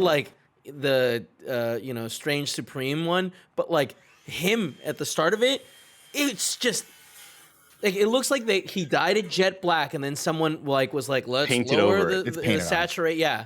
God, it's wild. It looks like literally someone took a grease pen and just painted it on him. And it looks like it's very contrasting. I can't wait tonight. Like the wig, didn't notice it once. I didn't notice the wig either. That's funny. I'm not even like Nick. I have a great hairline, so I rarely look at other people's hairline. It's not like one of my hangups. But like when it popped up, I was like, what the fuck? Because it looks like they painted it in like the Widow's Peak. You know what I mean? Like it was nuts. It's bad. Yeah. Anyway, that was it. Thank you, Greg. Anyway, hey, thank you for listening to rank those abs and Wigging Out podcast. I'm your host, Nick Scarpino. Andy, would you like to say goodbye? Goodbye, everyone. Thank you. We'll see you next week. I like how we went like 3 layers in, and Tim was still making a point about layer 3, and Andy was like, nope, and pulled it all the way back up to abs. We're like, all right, well, we're getting out of this shit now. Just like Inception, the kick. Yeah, exactly, right? That song starts playing. So they're in the apartment, and yeah, eventually, Peter's trying to talk about Happy and her breaking up to then, I guess, either distract them or get them into it. But the TV behind them, of course, is broadcasting their actual apartment, and MJ's like, Peter, and he's like, oh shit, and like, is that our place? Yeah. And he goes over and opens the window, and yeah, the world knows that I'm Spider-Man, kind of thing. And so from there, what damage shows up, right? Department of damage control. Damage shows up, and who are they led by? Secession Stewie. We all know Stewie over there trying to get all that Royco money, and here he is. You know what I mean? But this time he works for Damage. Yeah, fun little story here. I don't know if you remember, but in 2017, after the Department of Damage Control was first shown in Homecoming, they optioned a TV show based on Damage Control. This was before the Disney Plus situation was all fully like figured out. Didn't even exist at that point. So this would have been not in the Netflix series of things, but it would have been more similar to the ABC Agents of S.H.I.E.L.D. type stuff. But this guy was cast in that. Oh man, he must have been like, I fucking missed out, and then Secession just fucking dominates, and he's like, do do do do do do do ding ding. That's the piano opening. A great show if you're not watching HBO. Everybody. Speaking of HBO Max, you know what I'm saying over here? Little sponsorship, but I'd say it even if it was. You know what I mean? Fuck off! What a great show. Anyway, cool. We're not sponsored by them. What was we it? Are. Oh, are we? Yeah, today we are sponsored by HBO Max. Never mind then. Thank you, HBO Max. Tim Geddes, your punishment. Wait, hold on. Kevin Coelho, your punishment is to go watch the first season of Secession again. All right, and it's no punishment at all. Just like all the great content you'll find on HBO Max. Did you guys know I'm watching all of The Sopranos for the first time? HBO I started Max. that too. Good eating. Yeah, Nick Scarpino. Greg, as a person who's never watched an episode of Secession all the way through and never seen the intro, is the intro by your description? Wait, real quick. I'm sorry, you've never watched an episode. I've only ever watched because my wife watched it all the time, so I come in and I see like scenes of it. Yeah, like I saw at one point Brian Cox fainted on a beach in the Hamptons, and I was like, that's enough of the show. But by your admission, Stewie came in at the end of that episode. Yeah, go ahead. Is the intro for Succession the exact same piano lick as Mr. Belvedere? No, this one's way more dope. This one's way more intense. This is an intro so good, I never skip it. You know what I mean? Does it have sleigh bells in it? Does it have sleigh bells in it, Greg? No, it does not. It does not. It does. Let's the piano do all the work. It does? No, it has a sleigh bell. It's it goes ching, ching. Tim, we're going to be here forever. Tim. Come on, Tim. Ching, ching. It's so good. Like, and good that's that noise. Bell. That's a sleigh bell. I know. I was listening to an NPR thing about the composer that just died recently. Mozart. Mozart. No. Damn it. Nick, you actually know the answer to this. Come Hans on. Christian Andersen. No. Hans I Zimmer? don't Who know. died? DJ XL Jockey. Dude with an S. Anyways, one of the things he did was Dude with an the ass? S. His name had an S. I'll try to sort it out, but like, Hold on, Kevin. Salvatore. Like, why are you so excited about sleigh bells? because it just sounds so cool. I feel like that's one of the aspects of the intro that like it's hard to pick up on, but once you know, you're like, oh shit, that's a sleigh bell. Also, it's Christmas. Ring-a-ding-ding. Have some Christmas spirit. Yeah, have I'll some tell you spirit. what, next season I'm going to be watching, all right, when I figure out what's going on. You know, I almost spoiled it right there. What happened at the end of the season. You go watch this session, everybody. On HBO Max. What a sponsor. Damage shows up. Tastes great. HBO Max. They didn't pay for any of that, by the way. Throws them all in the clink, right? Go directly to jail. Don't pass go. They all get locked in different rooms, right? And so it's the stuff from the trailer you've seen with Peter, right? Where he's like trying to explain, like, no, I didn't kill Mysterio. And it's like, you know, the drones did. The drones that were under your control. And then let my friends go. They have nothing to do with it, right? And then we jump over to MJ's interrogation room where MJ, of course, a very wise woman's like, I'm not telling you anything. I want a lawyer. I know all my rights. I know all the stuff, playing that stuff back and forth with it there. And then they jump to Ned's room. And of course, Ned knows none of this and just immediately starts saying all the stuff, right? It's like, no, I was this guy in the chair and I helped him beat the vulture. So you're saying you're a longtime accomplice of the wanted criminal Spider-Man. He's like, you know what? I would like a lawyer or whatever. And this actor y'all were just mentioning, Stewie. I have no reference to who this person is. Andy, did you know that if you were to get the great streaming platform HBO Max, you could watch all 3 seasons of Succession right now, commercial free? I tried watching episodes 1, 2, 3, and I was like, this doesn't work for me. I'm gonna give it another shot. Anyway, so this guy, I don't know who they are, so obviously when you see them, you're like, oh great, this person's on screen. But for me, I'm like, this could easily just like be really shitty, and it wasn't. So good job, Stewie guy. Good job, Stewie. You were on screen. I was like, you know what? I dig this dude's characterization of whatever he's doing. It could have easily been fucking Blade Hand or Rip Razor Fist. Razor Fist from fucking. Shang-Chi. From Shang-Chi. What a terrible character. Green car. That was a bad guy. Yo, real quick, I just want to give a major shout out that I keep forgetting to bring up. I was watching a behind-the-scenes making of thing for Shang-Chi, Nick, and Greg, you might remember this as well. Remember when we did Ultimate Fan Fights at IGN? Yeah. And remember the director of that, like the guy, Young Lee? Was his name Back Attack? He is the lead fight choreographer for Shang-Chi. Oh, that's badass. What the actual shit, man. That's really cool. Yeah. That's really cool. Because like they had really good fights. Insane shit, man. Yeah, blew my mind. Anyways, back to this. Jameson S in the live chat. I need you to get me Stewie's Twitter handle and with the actor, obviously, and we're gonna say he's Andy Cortez approved. That'll be a big moment for him. All right. So then Marissa Tomei's there. She's like, "You can't hold us forever. You got to let us go, right? If you don't have any charges." And that's when Stewie drops it, like, "Oh, what about child endangerment? Like, you knew, you knew you're the child you were sworn to protect was out there punching aliens. Like, that seems like a big problem, right? You should get." No, I mean, she's like, "Oh yeah," and it's great because you see, like, oh man, there are a lot of. I mean, outside of just the Sokovia Accords, right? There is a lot of shit happening here that would be bad for everybody. Like, man, they got these guys dead to rights. Yeah, I want to give a shout out at this point in the movie because it's weird for us because we have not only seen every Spider-Man movie and every MCU movie and talked about them for hours and hours and hours. So we have an expectation of like how MCU movies function and work and like just the format of them all, right? I think this movie really does a good job of, for as packed as it is with characters and plot and multiverse and insanity, of trying to function if you've never seen a single movie before in these worlds and you just watched this. Things like building the relationship with these lines of dialogue with Aunt May and Peter of like, you're like his mother and blah, blah, blah. And like things like that. And they do it for all the villains too. It's especially watching it twice. I'm really impressed with how standalone this movie is for how I would have never thought I'd give it that compliment going into it. Real quick, Avery has never seen. I don't think she's seen any of the Spider-Man movies beforehand. Great, that'll be a test tonight. I'm very interested to see how that goes. I think it is set up in a way to help with that structure. Also, in the chat, somebody said it's Steven Sondheim. That's who I was thinking of. Oh, Steven Sondheim. I didn't know that. Yeah, that sucks. Greg, I went ahead and send Mozart. you.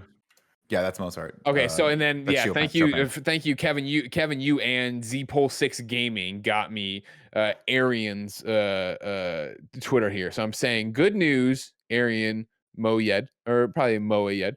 Your hashtag Spider-Man performance. Well, I put the wrong your hashtag Spider-Man performance is at the Andy Cortez approved. We're trying to get him to watch the session. Heart hashtag in review. All right, so that's going out right now. So many things in there that don't need to be there. I followed him. Let me see. Is he active on here? Is he active? Is he Everyone, I want to let you know I miss Greg. I truly, more than anything, miss Greg Miller. But I questioned that when last night, this movie is about to start. The credits have finished. We just watched the Dolby Atmos, yes, the projector's still on thing, or Dolby Vision. Okay. Then we get to see freaking Nicole Kidman do whatever the fuck it is Nicole Kidman's doing. It's creepy as shit. And I just hear Greg Miller say something to Andy and then just start fucking wheezing. And Gia looks at me and she goes like, what did he do? And I literally was like, it doesn't matter. It doesn't fucking What did I do? matter. Well, Greg leaned over to me and said, he goes, wow, they've been making these movies for 100 years. You believe that? Or something like that. Yeah, that's what it was. The AMC thing, you know, they show me so many fucking, I'm already in. I already bought the damn ticket and I understand you're the fucking AMC movie theater. Then they're like, 100 years of celebrating the 100 comes up. And I'm sitting there going, movies ain't even been around 100 years, brother. And then it pops up like 1921 was 100 years ago. Fucking shit. And I lean over to Andy. I'm like, can you believe motion pictures been going on 100 years? Because you know how it is. We all think it's like 2000, right? It's got in your head. It's like perpetually maybe 2010. And so like you sit there like they weren't doing talkies and silent pictures back then. 100 fuck that 100 years ago. These motherfuckers sure were. God damn. We went to sit down yesterday at the movie theater, and Andy, like, we all got seats, and Andy very dramatically was like, I'm saving this one. Miller asked me to hold a seat for him, and I looked at him, and I was just like, you know what? Like, I didn't say. Is that what you want? Like, no, yeah, it was just one of those things. Like, you know why he wants to sit next to you? You know. I will say I was upset I didn't get to sit next to Greg. I sat next to Greg during Spider-Man Homecoming, and it was a very, very special experience for me. Nah, he's stone-faced like this. We should have, I mean, it's something we got to talk about ahead of time. You know what I mean? I knew that I had to pee. I knew the line was, we haven't even talked about this yet. All right. We're not at the Metreon, right? A 3:30 p.m. showing of Spider-Man, Ridiculous. the first one, right? Early. We get there, we come up the escalator, we get there.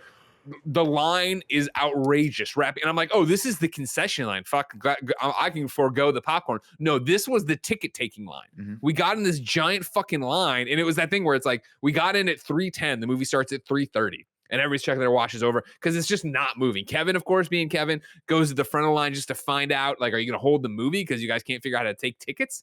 Ridiculous. Eventually, they open up a second line, but it took forever. It was terrifying. Well, so that's when I was already high alert. I had to pee. All I wanted was a fucking water out of the concessions. I was dying of thirst. You know what I mean? I had to get Parched. I asked Blessing and Gia to get me one. They both got me waters because they're great friends. You know what I mean? And then I was just panicking. And so, yeah, I saw Andy there in his awesome jean jacket. And I was like, Andy, save me a seat. Nobody else wants to even talk to me. You know what I mean? Everybody's mad. I've been gone for 3 months. I got all this energy pent up. The first person I talked to, I was like, "Oh, Greg's here. I'll talk to you." Did you guys notice also the projector was off, like its access? Yeah. That Yeah, I noticed the shit out of me to the point where during the previews I was like, and I looked at Barrett, and Barrett was like, I was like, I'll be right back. And I went to the Did you really? I went to guest services and I said, your projector's off. You need to have your projectionist take a look at it because it's got ghosting on the top and it got fixed. Side. It got fixed during it. It did not. Towards the end. Yeah, towards the end, it finally fucking evened out. We're getting way into the goddamn weeds on this, but thank you, Nick. Thank you for your service. I was like, this is gonna bug the hell out of me the whole time. Wow, and I'm glad we're talking about this, yeah, because we're at the Dolby, which is the blacks are so black and the thing is on. And Nick noticed that the camera was off tilt. I didn't see that because I'm more of an audiophile. But me and Andy both noticed it was too loud. Why are they playing this movie so loud? Can we just enjoy ourselves here? You know what I mean? I'm trying to have a nice night out. I got fucking screaming. You want to know? You know what? While we're on this point, my chair didn't recline. Wait, really? Wait, Yeah, hold me and on. Barrett's Now that we've chairs- gotten to this point, my chair didn't recline. And did you know what me and one Anthony Carboni did? You laid on each other's lap. Because he was like, this is weird. Like, it's not reclining. I was like, That's I what bet y'all you, did. I Oh my bet you it's God. unplugged.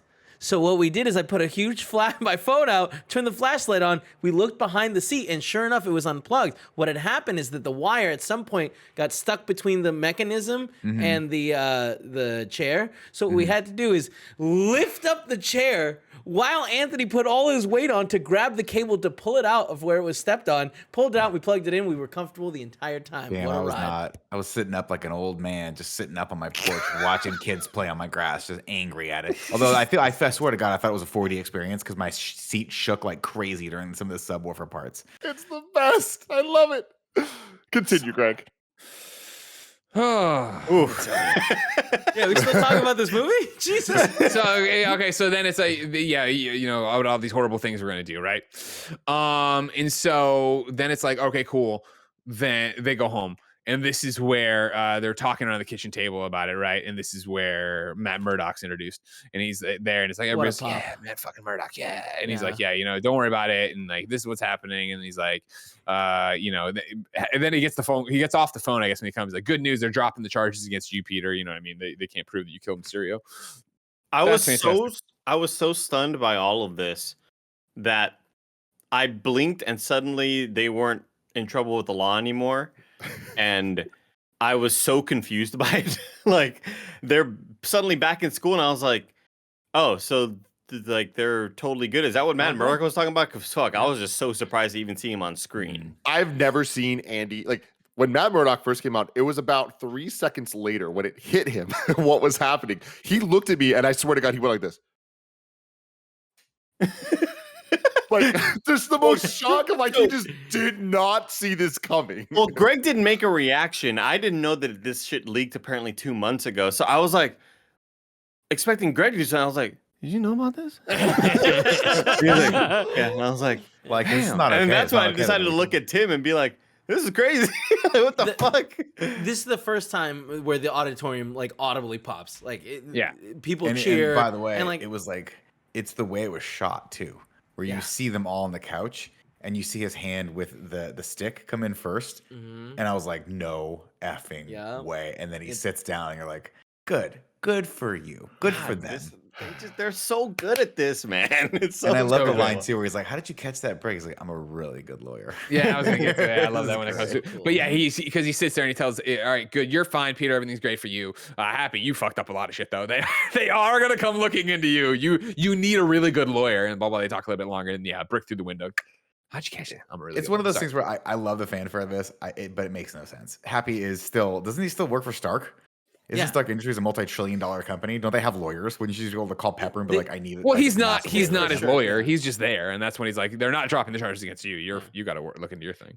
And it's I just also feel like that a quick call to Pepper would have been like, "Let's get this situated out." Well, he also stole Stark Tech, which I thought was a weird. I plot don't think device. he stole Stark Tech. I think that Tony left it at his At place. his house. Yeah, Mm. because I took it as it's a misattributed thing, right? Yeah. That he's because when Peter walks in and goes, "Oh, Happy," I didn't take it as like, "Oh, Happy, you're stealing." It's like, "Oh, Happy, you idiot." This is what they're talking about. This is the missing thing that they're blaming Harold. you. Yeah. We finally Harold. got his name said, Harold. The room that we'll later see it in is totally like an unfinished room that like equivalent to a basement. Like condos don't usually have them, so it's weird. But like I definitely don't think that's something he did on purpose. I think that all of that is, I'm sure it's cleared up by the point we see him later, because like it doesn't seem like he's. Yeah, he's not worried about it, right? Yeah. It doesn't seem like it's a thing. Well, that was the thing that didn't the jet blow up that was in though in the prior movie? Didn't the jet? No, Oh, yeah, I think but there's I'm multiple. saying, There's multiple. Yeah, I'm sure that like Yeah, Tony gave him that place. Oh, And, I thought like, my read on it been was like Tony's place. that it was like leftover from the jet explosion. He just had it shipped to his place or something like that because it looked like it was all dirty and shit too. But I could be wrong. That must have been No, that could I have been think from the it's just 'cause it was construction in the room dusty, too. Yeah, Yeah, it's just dirty. And that's it. Matt Murdock, great, thank you. You're back, MCU. That's fantastic. And so then it's the window gets smashed there, and that's when Peter's like, "It isn't safe to be here. Like we can't." Maybe May says that, I forget, but they're like, "We can't be here." Happy invites them over to his place. We get the introduction of his amazing electronic locks and all his little security systems and whatever. They come in. They get set up there. And then the arm that we love, the dunce arm from Iron Man, is living with Happy, and that's great. Yeah, love it. Is that? Do we think that's Happy's like permanent place of living? Residence? I think so.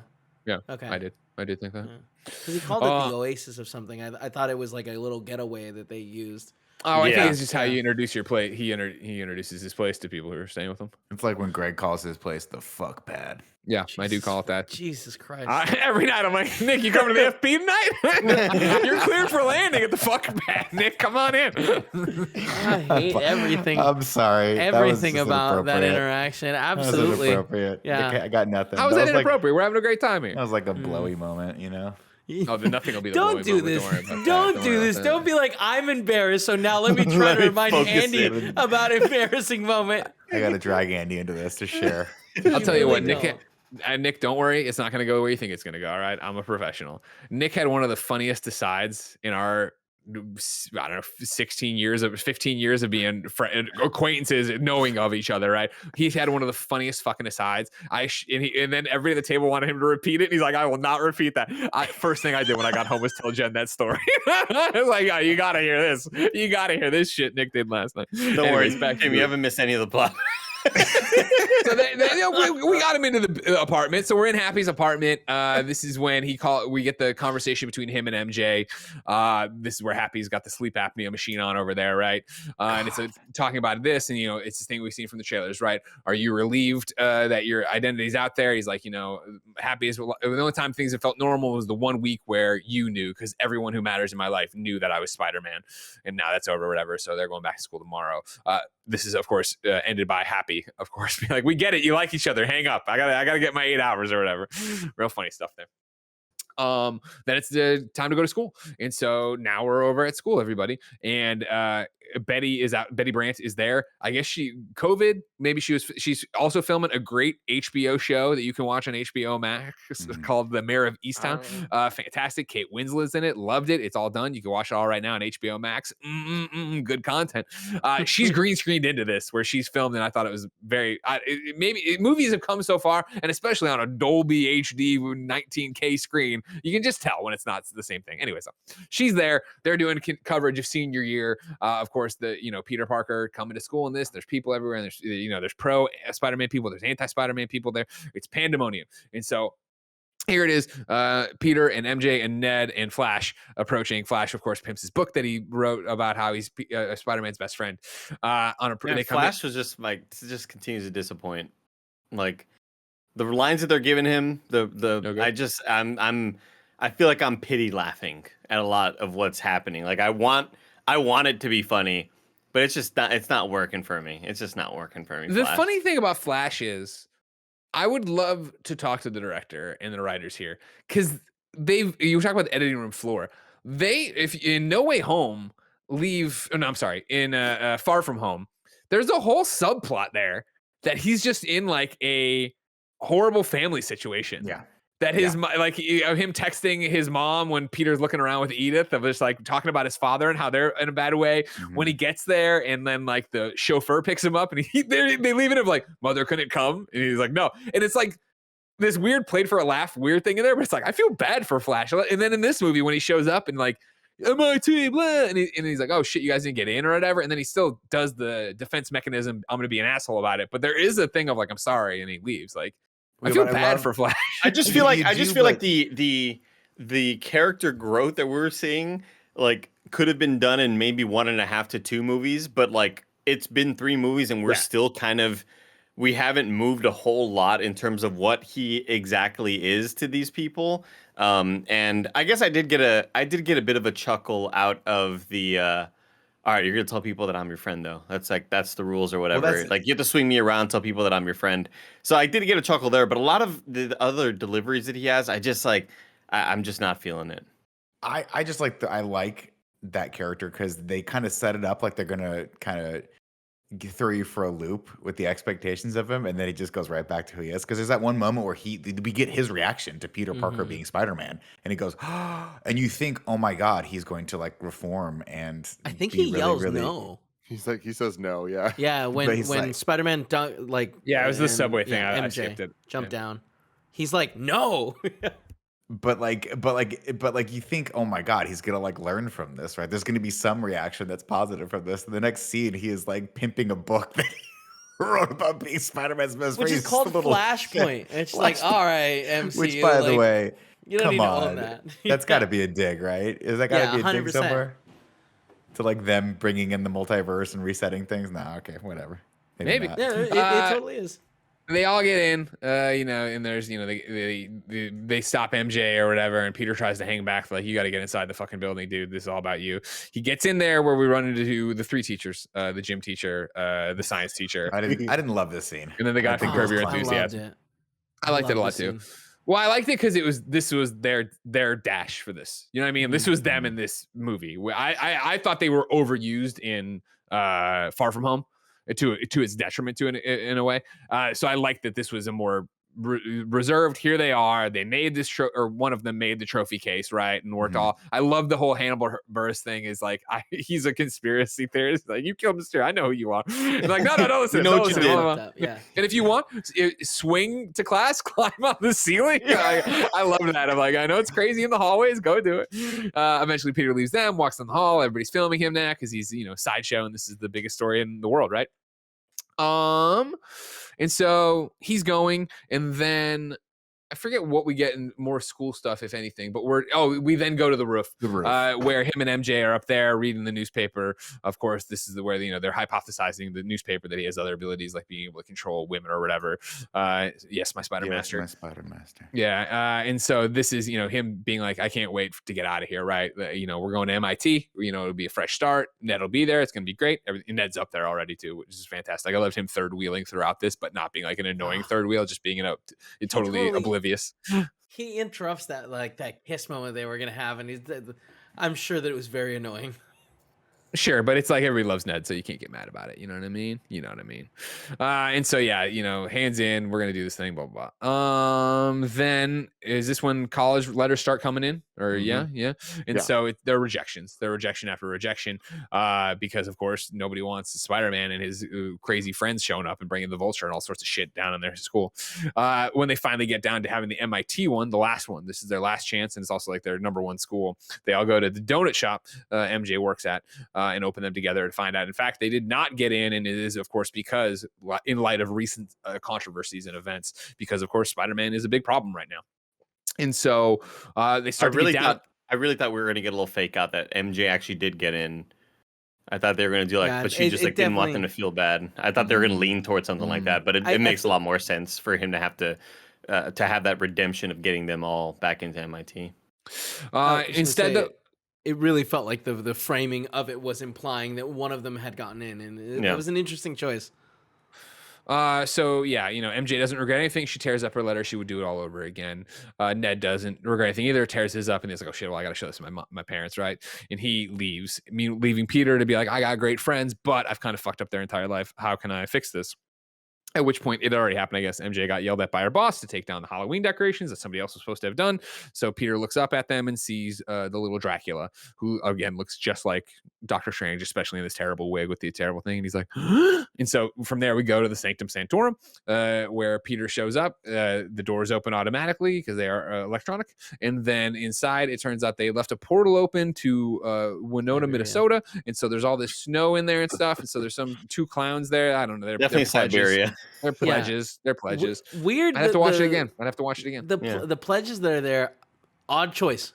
Odd choice to have two random people just hanging out there. I get that, like... I thought they were like ghouls. They didn't say anything, and they were kind of stoic. I was like... No, but in the past... I would love it if Nick was like, I thought they were some weird, humanoid creatures. Like, no, they were just humans. It was weird because people. You literally have, like, a reference to a vampire. Then we come there, and these two, like, really slow-moving zombie-like characters. It's like, are they ghouls? Are they vampires like Minion? So yeah, he gets there. Doctor Strange comes down. It's all stuff we've seen from the trailer, right? Of like, all right, cool, what's up? Blah blah blah. You can call me. You don't have to be so official. All right, Steven, still feels weird. And then, but it is different from what we had seen before, right? Where Wong shows up and is getting ready to leave and do his thing, and it turns out he's now Sorcerer Supreme because due to a technicality Doctor Strange is talking about, because of course he was blipped for 5 years. So Wong's gonna go off and do his thing. They're talking about this. They go back and forth, and I don't have the time stone. I can't rewind time even if I wanted to, but I could cast a spell and make everybody forget. Wong's like, don't do that, but it's not like the trailers where he was like, don't fucking do it. It was like, don't do just don't let me know about it or whatever, because Strange has a great line of like, do you remember the whatever party of whatever? No, exactly. I like that sabotage.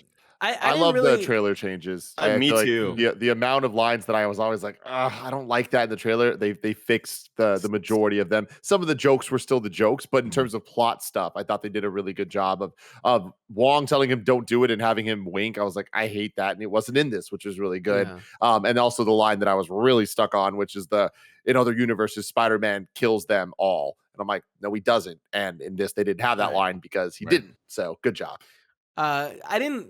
I felt like something was weird about the relationship that they had there. It didn't seem like Wong and Strange. Yeah, it just didn't seem like they were as friendly as they have been. And his like, don't let me know about it. You become roommates for so long, you're just kind of like, two ships passing the night. Yeah. I just feel like when he's like fading away, like the look they give each other seems like there's more going on there. I'm very curious to see what we get from Doctor Strange, the Multiverse of Madness. Also, interesting that like it doesn't revert back to Doctor Strange. Like you would think you want to have it's the most powerful wizard. Are they saying that Wong is more powerful as a wizard than Doctor Strange? Because I feel like that'd be surprising. I think they are. Title. More like a title. I imagine that in that time, but it's not. His powers raised. You think so? 5 years, a lot of time, especially like if they needed. He's fighting Hulkling or whatever the abomination. Yeah, I was gonna say in the chat right now, Greg Spencer says so. Wong became Sorcerer Supreme, and he spends his free time in an underground fighting ring. Hell yeah, he does. do whatever you want. It's interesting. Like I don't know. Like I'm definitely curious about that, and find it a little bit shocking that he's still the Sorcerer Supreme. Well, I think a more interesting thing there isn't the abomination part, but it's like the end of Shang-Chi where he like brings them in and like is looking into the 10 rings themselves. Like I think Wong's gotten major promotions where like he's clearly in control of stuff. The abomination thing is one of the weirder plot threads that we're clearly going to get more in She-Hulk, but like Wong is in control of whatever situation that is. They have the conversation though. We can make them forget. We could do the thing. And then they go into the Sanctum Sanctorum spell room. At this point, I'm going to toss it to Nick Scarpino because if you remember, I'm still on paternity leave and I am needed momentarily, but I will return. The Sanctum, Greg Miller will return. Yeah, so they go to the Sanctum Sanctorum and they're like, "Listen, we're going to cast this spell now." Anyone with a rational mind would have been like, walk me through what are the rules? What are the rules? Yeah. What's happening here, Doctor Strange? But Doctor Strange apparently was late for an appointment at his doctor's office or something like that because he was like, we got to just get this massively world-changing spell over with. A little bit of a leap in logic there. He was acting a little bit goofy the entire time. And again, it was weird. It was weird. like... But my thing is, I feel like it's actually really in line with not what we think Doctor Strange is, but how they portrayed Doctor Strange in these movies, specifically with his first movie. Like, I know all of us are kind of like, oh yeah, he's really arrogant, just like Tony Stark. It's a different type of arrogance than Tony Stark has, and I think that it is consistent with his characterization in these movies for him to act the way he does. When you take out the wink and you take out a lot of the trailer elements, specifically when you get to the end of this, like his kind of antagonistic relationship with Peter throughout this entire thing, and like the use of call me sir, don't call me sir, like all that stuff. When we get to the end and it is those final moments, Strange is on the top of the Statue of Liberty still looking at Peter being like, yo, you did this, you fucked this up. Like he's being so mean, but then it immediately cuts back like when he's like, oh, everyone that loves you, we are all going to not remember who you are. It's like I thought that to me made everything he does in this movie work a lot better. Yeah, I mean, I for sure he's an antagonist in this. Like he fucked up. He should not have done this. I think that like that certainly is a moment that's really well acted and hits really strong. But I do think that his behavior is like he's an intelligent person that understands that magic isn't something that's normal. Like it would make sense for him to explain stuff, but like there's also weird behavior with like he can make a spell and be like, okay. I know now that Ned and MJ probably shouldn't be included. And also, I'll take myself out of it. Like, that isn't something that is, like, not within his power. So it is weird that he didn't do any of that. I think a lot of it is, we know what type of personality he is just based on, like, the origin movie of Doctor Strange. But he also just doesn't really ever interact with children a whole lot. And Peter Parker is largely... He's a child.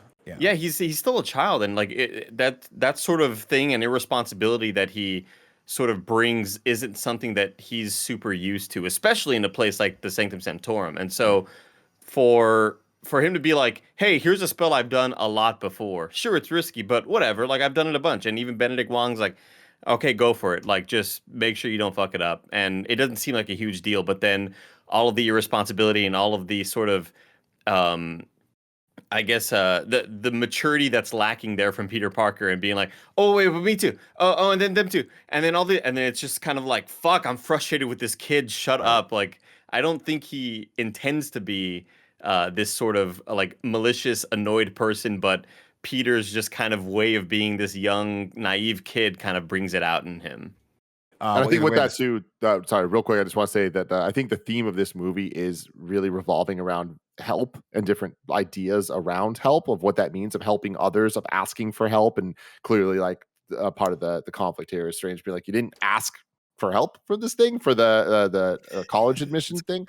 And I like that because I feel like it all is just a bunch of layers of having, you know, Ned and Zendaya be there with him as the helping friends, and him kind of being willing to allow them to help him be Spider-Man. And it's just backed up in a lot of ways that I thought they did a good job with, that really started with this scene.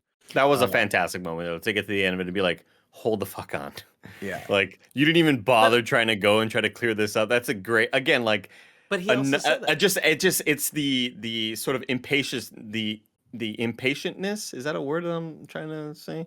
Yeah, The makes level sense. of impatience just keeps on stacking Yeah. with Peter, and I love that it kind of ends there and they kick him out and like, God, this fucking kid is so Yeah, annoying. go try to But solve when a he problem. did, Go ahead. I was gonna when he did say that, I was like, wait, can you do that? Like that's an option. You could be like, hey, college, like no, like look at it. Well, I was an again. Avenger, Oh. maybe if, like Yeah, I mean, I think the opportunity there was like, or rather the what he was implying was you should exercise a few other options potentially first before we decide to cast this potentially world destroying spell. But again, that's on Doctor Strange for not setting that out. You know, it's like, why didn't you lay the reality out to this kid? Either way, he goes, okay, I'm gonna go do just that, and he remembers that Flash was going to this initiation or not initiation party, mixer. This like what do they call him? It doesn't matter. Over at MIT, Mixer, and he's like, fine. oh, that's great. So he calls and he says, you got to put me in touch with this person. And he says, well, she is not here anymore. She had to leave early for the airport. She's on her way to one of the airports, I guess JFK or whatever. And he goes, cool, I'll meet her on the bridge. So he prepares to do that. And as he finds her car, he taps on her window, says, hi, I'm Peter Parker. And they start talking. And she's like, you did not practice this at all. And I love that his suit's wrinkled because he was wearing it underneath his spider suit.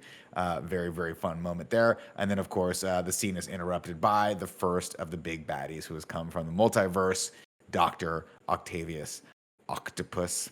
Otto Octavius, Dr. Otto Octavius. And man, let me tell you, they included a lot in this and they cut a lot out from the trailers. And I really, really, really wish they cut the fake laughing part out because when they learn his name and they fake laugh, I fucking So hate dumb. that part. That was a That is bad one of the moment. only cringy moments of this movie for me. There was another what's that? Scooby Doo moment too, where it's like that The joke Scooby-Doo, doesn't this play shit. at all. It didn't Like, work. why? They fight, great fight scene, I think. Great, another bridge fight scene, a little bit of homage every time Spider-Man's on a bridge. He saves her, and she's got just a banger of one. She's like, that was a very bad thing you did. Like she starts scolding Otto. And then don't want to get too into the details because there's not like that much I think we need to break down. But I thought, nano suit, of course. Yeah, I thought this was an excellent choreographed scene. I thought the tension was there in terms of the car, and especially having this one person to focus on, knowing she was stuck in this car. I love the idea of the nanotech. Good shit. All that stuff they did, the way that it when Peter ends up taking over control of the arms, like cool. that was a theater like moment of like, oh fuck, that's really cool. And I love that because we didn't see that coming. But I really love the Iron Spider with the 4 arms versus Doc Ock with the arms. Like, God, cool comic book come to life shit. Well, of course he gets super angry and he's like, I'm gonna tear your girlfriend from piece for piece. He's like, what did you just say? And then the spider arms come out. Yeah. And it's like, ooh, shit. I wish they were better utilized. I kind of feel for a lot of the time they were just kind of just hanging there. Dude, they were blocking though. He was like parrying and blocking the blows. But like those shots were like really wide shots. Like I kind of wish we had a little bit more of a close up on certain parts, and also I wish that they were maybe blocking and like pushing them away in a way that we could see it more. But it's still, I mean, it's really cool. Yeah, super cool scene. Of course, Doc Ock gets the better of him before the nanotech goes on there, rips his chest off. The nanotech goes to him, and then he takes his mask off. The mask goes to the chest so he doesn't get stabbed, rather. And that's where he realizes, this is not my Peter. And he's like, who the heck are you? And then Peter uses that opportunity to overtake his suit with a nanotech, hack into it, and control the arms, which he uses then to save. I love that it just works like Bluetooth. Yeah, it's hilarious. So then they take him back to the Sanctum Sanctorum, which he gets locked up with I think Doctor Strange comes in, like zaps him back to the Sanctum Sanctorum, right? Yeah. Now, what's so cool about this scene though is playing with our expectations of as an audience, where Goblin's coming in, throws the bomb, and the camera starts going to him, and it cuts like right before he gets there. And it is such a nice kind of build up and release of just like, we're not giving you it quite yet, motherfuckers. Well, I mean, it's not even a cut though. It's literally the sling ring. It's almost like a wipe. It's a wipe, yeah. But with the character staying where it is. Really cool choice to do that as a transition. Oh my god! There he is, little new one. Little Toretto. Look at this Toads, we're calling him. Audio listeners, you're missing out on a gem right now. A new puppy that Tim just got. Totes my goats. Over at the Sanctum Sanctorum, I think this is where they get it. They get it laid out where he's like, you got to go find these things, right? And then the movie becomes fucking Pokemon. Here I am, like, there's no way. There's no way I can enjoy this anymore. They're like, the plot is you're out there, you're fucking hunting down the villains from the multiverse. One shot will take them in. I'm like, this is amazing. Great little line here from MJ where he's like, I really screwed up. I tried to cast the spell to make everyone forget, and it screwed up the whole world. And she just lays it out for him. She's like, why don't you just, like, next time, I'm not saying you did the wrong thing, but maybe beforehand, come to me and your friend Ned, who you trust, and let's brainstorm a couple solutions before you decide to cast a potentially world-ending spell. And she's so like, rational about it. It's great. And he's like, duly noted. I will absolutely do that for you. And mind you, I think they end up relying on each other for the rest of the time. From here, he tells Ned, and Ned's just like, yeah, it's cool. I really don't care. Downs, I think they catch the lizard also. Oh no, the lizard's out in the. They already have him. They already have him, right? Strange had a cut on his face and talked about feeling an otherherworldly presence. I'm glad we didn't have to see that. Yeah, me too. This is where I don't think the lizard needed to be in this. Like No. but it was they fine.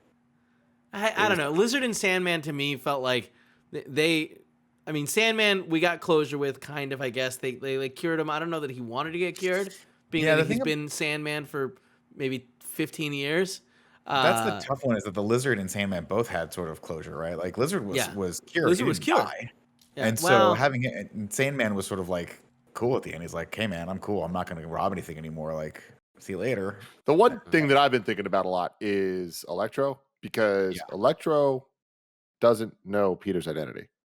And they even make that clear in this movie. It's a weird plot hole. Right. Yeah. But whatever. It is what it is. That's a good hole you found there, Tim Tam. Yeah, that's very interesting. Well, let's skip ahead over to that though, because they get a pulse, and Peter's like, "Oh man, my costume's all green, and I can't possibly wear all this green out there. So what should I do? I'm gonna turn this costume inside out." So scared for the wires. So cool. So scared for the wires. It's so funny to think about all the theories that we had going into it and why.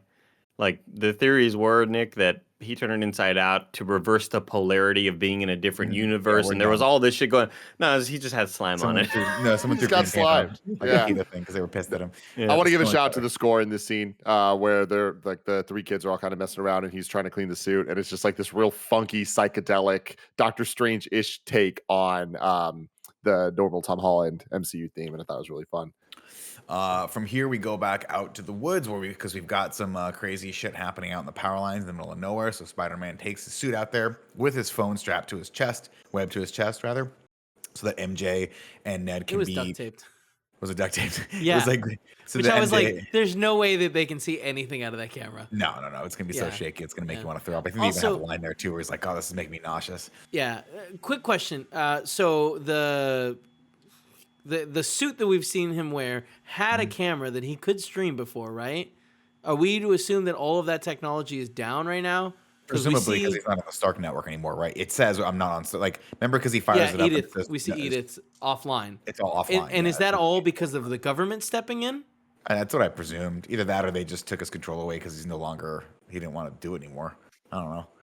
I don't know that he didn't. Well, I guess he was in control of it by the end of the last movie, right? That's right. Yeah, that's weird. He should still have control. It's weird. I have to. I mean, I think that the easy assumption is that like it's a government stepped in, and shut it down. That makes sense because of the drones that were Stark. So he goes out there, and of course, who does he meet? He meets Sandman, who you're like, oh no, Sandman's gonna kick his ass, and he goes, oh no, Sandman. He introduces himself in the weirdest way possible. Hey, Spider-Man, it's me, Flint Marko. You know me. It's like, Andy, how many guys do you meet that are made of sand? Yeah, it was such a weird introduction. That was weird. And also the line where Octavius was like, he's like, where's my device? And he's like, what device? And he goes, the power of the sun in the palm of my hand. And Peter's like, I don't, what the fuck you talking about, dude? That was a great line, though. Great moment. I feel like the Otto line is very much for like, oh, that's what they remember of him. Let's put that in there to you know. Well, it also is echoed later, right? Set up for the line later where he holds the arc reactor. Which is a good fucking moment. It's a cool line. Yeah. And then the Flint Marko, I always felt like his character was from the 1920s. And that is like the 1920s kind of way to introduce yourself. It's a goofy line for sure. And obviously he's only there to like let the audiences that didn't just watch Spider-Man 3 know, hey, this guy has history. His name's Flint Marko. They reference that later. But what I really do love is like not the dialogue, but how it was done. I love Electro, the thing going through him being blue. when we first see him, and then kind of attacking Peter, but then Sandman saving him and like talking to him. I'm like, oh my god, like that was such a win moment for me, where I'm like, these are the same characters, and like there's going to be some depth to this where it's not just Sinister Six type vibes. These are the villains that have their sympathetic ends in some ways, and we're dealing with that new story. Right, and really, really smart choice. They fight, and Sandman runs distraction while Peter pulls the power plug from Electro, and then he's able to trap Electro in the Pokemon ball that is the Sanctum Sanctorum. And then somehow, I think, doesn't Doctor Strange show up too, and then blasts him and send him back? I can't remember how he gets. No. He accidentally puts Sandman back in the cage. The first thing he does is he accidentally shoots through Electro, and it takes a tree in, and we have that great moment of them being like, "You think this is a scientist that turned himself into a tree?" Right. But then he catches Sandman by accident, right? I think so. No. There's the conversation when Electro is like talking, and like he's normal, and then he's naked. He's and like, then they get in his outfit, and then he shoots Jamie Foxx, and he's like, "What the fuck did you just do to him?" But we don't see that. It's a cut to Jamie Foxx in there being like, "Huh?" Right? Yeah, no, but Marco's like, "What did you just do? Did you just kill him?" And then that's right. Then Marco attacks him, and he shoots him and puts him in that thing, right? Yeah, that's where it goes. Shout out to Jamie Foxx, still looking fan-fucking-tastic. So good, better than ever. Just so unbelievable. And then they go back, and he tries to explain what's going on. We get a little bit of character development here with the characters kind of knowing each other. Some of them, which I thought was cool. Yeah, which was cool. They Doc Ock was talking about Norman, and then Electro was like, "Oh, hey, you're the guy, the doctor from this, the lizard, And the lizard then responds to him, and everyone's like, "Oh, the lizard talks." Of course, this is where Doctor Strange comes in. Is this where Doctor Strange comes in with the box? No, because I think that's later because we still have to get Norman. So what happens is this is where we see Norman, right? Norman comes in and does he attack him? He connects all the electrical wires. He stays there overnight. The next day, his aunt calls him, and he goes to meet her at Feast. One of the guys you're looking for is here. Right. And runs in segment where we missed it. Terrible mask. Yeah, the Goblin No More moment, which is so good. The framing of this is exactly like the Spider-Man No More cover, where Spider-Man puts his mask up and like leaves, and this is him, Goblin No More. Fucking great stuff, guys. So of course he heads over to Feast, ready to kick some ass, but he finds Norman Osborn and Aunt May in the back kitchen, and he's just not in a good place. He's very kind of a moment that is not quite as impactful as the Vulture reveal, but it definitely is one of those things where we see this and all of us are like, "Uh-oh, stay away from her." And I like this, right? Because this is the real Norman, and we get the explanation that he's sort of like he's got two personalities. And there's a moment in this that I found really touching, where they don't really call too much attention to it, and it's not really played for laughs. There's a moment where he's just hiding donuts in his coat. Oh yeah, sure. No, and it's kind of sad. You're like, wow, he really thinks like he doesn't really know where he's at. He doesn't know where his next meal's going to come from, and he's scared. And there's also the great stuff here, right? Of like, I woke up here and and my company's not here, my son's not here. Like Willem Dafoe fucking crushes. I think honestly, this movie just fucking incredible. He was great in the original, obviously, but here, to come back to this character, and again, I know Tim, I think made a comment earlier that like even now, like the dichotomy between Norman and the Goblin is even more exaggerated than it was in those films. Like, I think he does it so well here, playing those parts and doing those things, and I understand where he could make.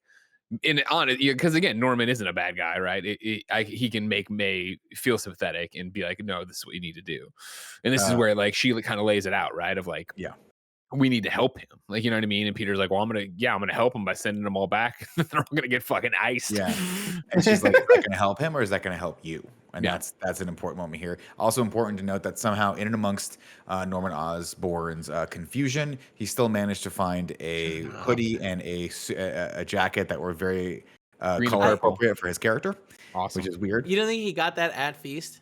But it was the exact. It's like the Joker always wears. Like if someone's like, "Hey, you want some pajamas?" and he's like, "Yeah, but I only wear purple and green, so I will go naked." I love it. Like, loved it. As the suit becomes more of the outfit that we've seen in the comics, it's so rad. So he decided, Greg, I don't know if you want to take over or not, but I can go for it. Well, I mean, we can tag team. We'll keep going. Don't worry about it. You've done a great job getting us here. I do think you every want to other fast. word, guys. I'm sure we missed some stuff. Definitely. Spider. And they Man. win. So they go back. Thank you, Kevin. Right? Come on, that was an easy every other word. Anyways, so yeah, does it help you or help you? So they go back to the old Doctor Strange cave, right? He actually walks Norman in rather than zap him in and do the whole thing. They get there, and again, Otto, and like, oh, what happened to you? You got all these arms. Of course, Norman doesn't know. Otto's still being a huge jerk, right? He's all loud and obnoxious about all this whole thing because he's got no control over himself. And so they start laying out the thing, and this is where Doctor Strange shows up, right? Because he is like, what the fuck's this guy doing out? Boop, zaps him into the room or whatever. And he's like, no. Another inconsistency. Osborn was never revealed to be the Goblin. So Doc Ock should not know that. You're right. I mean, do we not, like, I mean, you don't think it was revealed after his death? No, because Harry didn't know. But then Harry died. Yeah. Yeah, and that is the thing, right? Where when they talk about it, he's like, I got scared by his... You're right. And that was the whole thing, right? They, whatever. Anyways, yeah, so you're there. And I'm going to, let's send them all back. I got this little box. I'm going to do the little spell in it, and then I'm going to hit the little thing, and then bam, bada, boom, boom, boom. He gets sent back, and everybody's happy, right? I'm like, I guess so. Everybody's happy. All right, cool, whatever.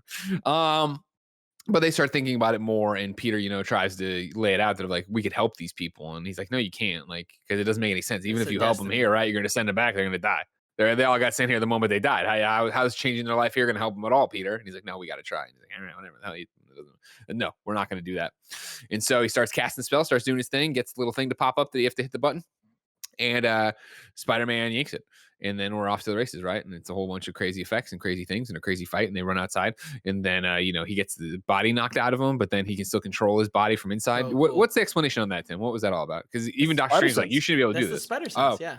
Okay. Which is fucking cool as hell. Yeah, no, So cool. This scene, like I said earlier, I think it's going to be one of the more underrated MCU scenes. It is incredible. I love the choreography. I love that they're like portals. How could they be cool? Him like shooting a web, grabbing his own foot, getting stuck there. The thing they do later on the train with the portal jump type crash stuff. between themselves, and like you're seeing the reflection of a reflection. So fucking cool. And then, of course, the way it ends with him using math, and math's cooler than science. Like, all this to me was pitch perfect. Andy, what did you think? Huh? What did you think of it? I absolutely love this whole sequence. I especially loved the visuals because everybody knows that, like, I think the one thing that Doctor Strange brings the strongest is sort of those abstract city visuals. And we got a lot of those sequences in the previews, but it just kept on going and getting cooler and cooler. And I love how weird everything looks. I didn't love the whole math thing, though. Oh, I thought it was so cool. It showed how smart Peter was. I love the line once it is revealed that that's what he's doing or whatever. But like the fact that he's like, oh, it's a whatever thing, geometry. Like, to me, I was like, that's weird as hell for like. I don't know. It just felt very, very weird. But the what I like, if I can chime in on it, cap it off worked for me. What I like about it is that once again, it's MCU trying to ground something. Like, right? Like, if it is just that the mirror dimension, yada yada. Like, when you say, and I do have this problem with the end that I'm sure Tim will have some explanation for when we get there. But if it's just magic is magic, then you're like, all right, whatever. When Peter's able to be like, wait, it's this whatever parallelogram, which is what he says. You know what I mean? Like, this is just math. Yet I like that even there are rules that you could figure out if you're smart enough. And Peter, of course, is a genius. Anyways, they go through that whole thing. We just kind of synopsized. You saw the goddamn movie. It was fucking amazing. You loved it. Trains coming out of nowhere. Right. Yeah. Trains splitting up to like 10 trains. Rad. And it's, Spider-Man being Spider-Man, which I love so much. And then, of course, when he leaves and he gets the box and the sling ring from Doctor Strange, immediately closes behind him. And it's back to Peter being Peter and nerding out with Ned that I just got to fight with Doctor Strange and I won. Nick. I mean, this is, I think, a thing that I don't want to gloss over too much because I think this is at the core of why the MCU is so good. They just took two characters that are good guys that we love and they put them ideologically on opposite sides of each other, and now they have to fight. That is obviously one of the strengths of what they do that so well. That was obviously the strength of Civil War, and we're seeing it again here. And it's such a good device for creating conflict in these things. Because in one scene, and they're not wrong, right? Like, neither of them are wrong. As we've seen, Doctor Strange is 100% right. He should have just hit that button, probably. You could argue. Well, no, I mean, Peter's not wrong in wanting to help these guys and wanting to save them and cure them, right? And send them back so they don't have to be killed. But also, send them back to where their destiny is. I mean, all I'm saying is an argument can be made, which is why this is so fascinating. They put them in, I think that's good storytelling. But go ahead, Greg.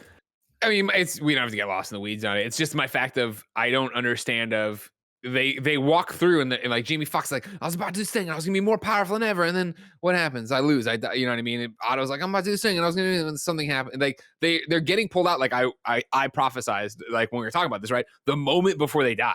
Mm-hmm. So even if you send back a Norman Osborn who's totally like I'm cool, the glider's still coming at him at that moment. If you send back an Ock who's like I'm cool, Peter's about to like he's still got to sink and sacrifice his thing.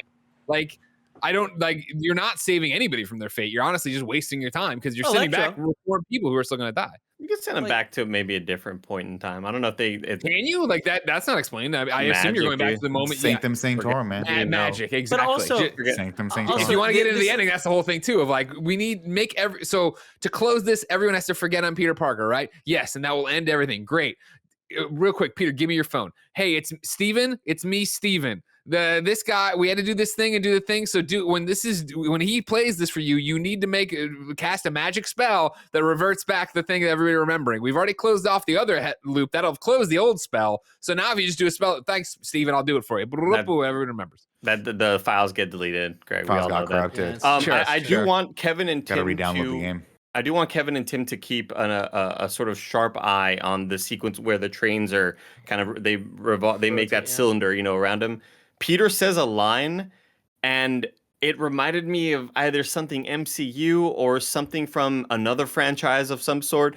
But it's a line that's like was 1 or 2 words off from something that we all kind of know really closely, and just keep an eye out for that. Like keep an ear out for that because he says something that I need to remember what it was. Was I just it like Cowabunga?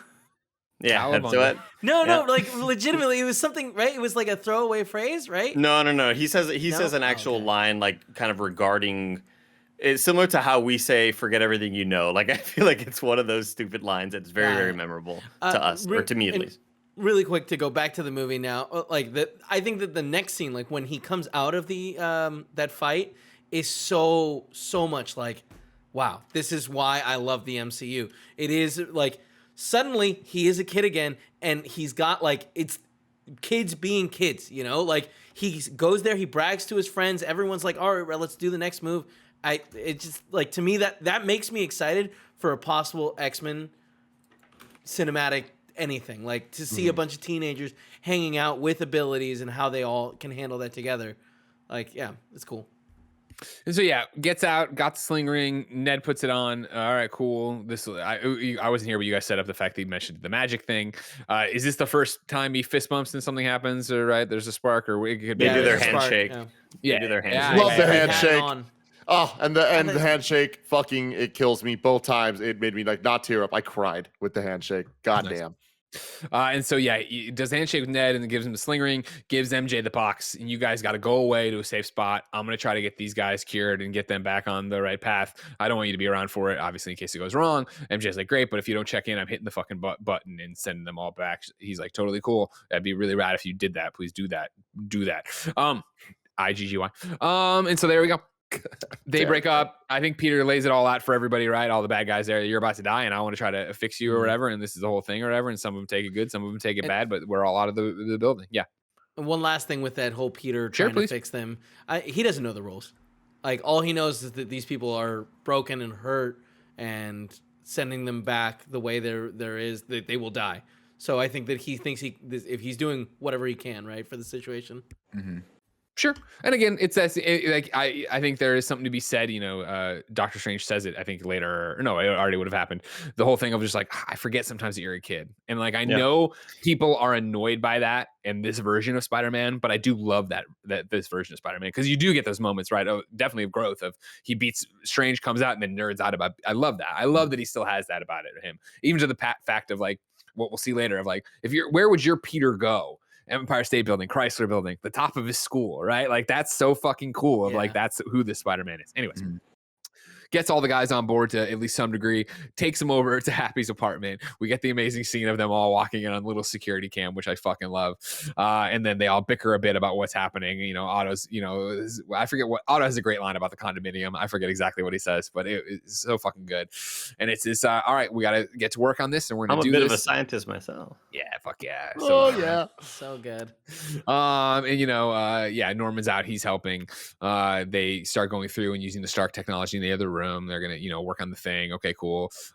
They make a new inhibitor chip for Doc. He goes up there, they put it in, he goes down, he comes back up with a big breath, and he's amazed by how quiet it is, right? And we get to see Otto Octavius again, who I loved in Spider-Man 2. Beautiful. As a normal person and then as a villain, but it was again cathartic, sweet moment to see him come back that way and then be down to help and try to work on all this stuff. And even as I was let down by what happens at the end with him, like this moment here was just so well done and well written, and I loved sort of that clarity that he showed, and just like, oh my god, this is amazing. And it's like all the videos of like, I can't see color, but they put on glasses, colorblind glasses, and they're like, oh my god, and they cry. Like I felt like that for him. Yeah, exactly. Sandman's being funny right as he's falling apart, trying to get dust off the couch or sand off the couch that he's putting. It's fun stuff. Elektra not fully on board. Eventually, though, he sees the arc reactor. Yeah, Nick. Weird that they just didn't let Thomas Hayden Church be in this scene. I guess he was just doing VO for this movie, or what? Like, why didn't? I don't know what's up with that, because we talked about this at the end, right? That the footage of him as Flint Marko and the Statue of Liberty is reused Spider-Man 3 footage. Tim, take it away. I got a little bit more clarification on this. So the Rice Ethan and the Thomas Hayden Church, Lizard, both footage were from Amazing Spider-Man and Spider-Man 3, just reused old footage. Sorry, what? Told you. He said told you through his banana nut muffin or whatever he's got. They were on set. They did go and they were on set for some things, but they ended up not using new footage from them. But it is their voices recorded for both different characters. So I do think that also that they've both aged significantly. Oh, that's what it is. The de-aging of Sandman would have been more difficult to animate than the Sandman. Yeah. So that was their shout outs to the de-aging that we did see for Willem Dafoe and Molina. Like both of them, I think, looked shockingly good because they are much older in real life. Yeah.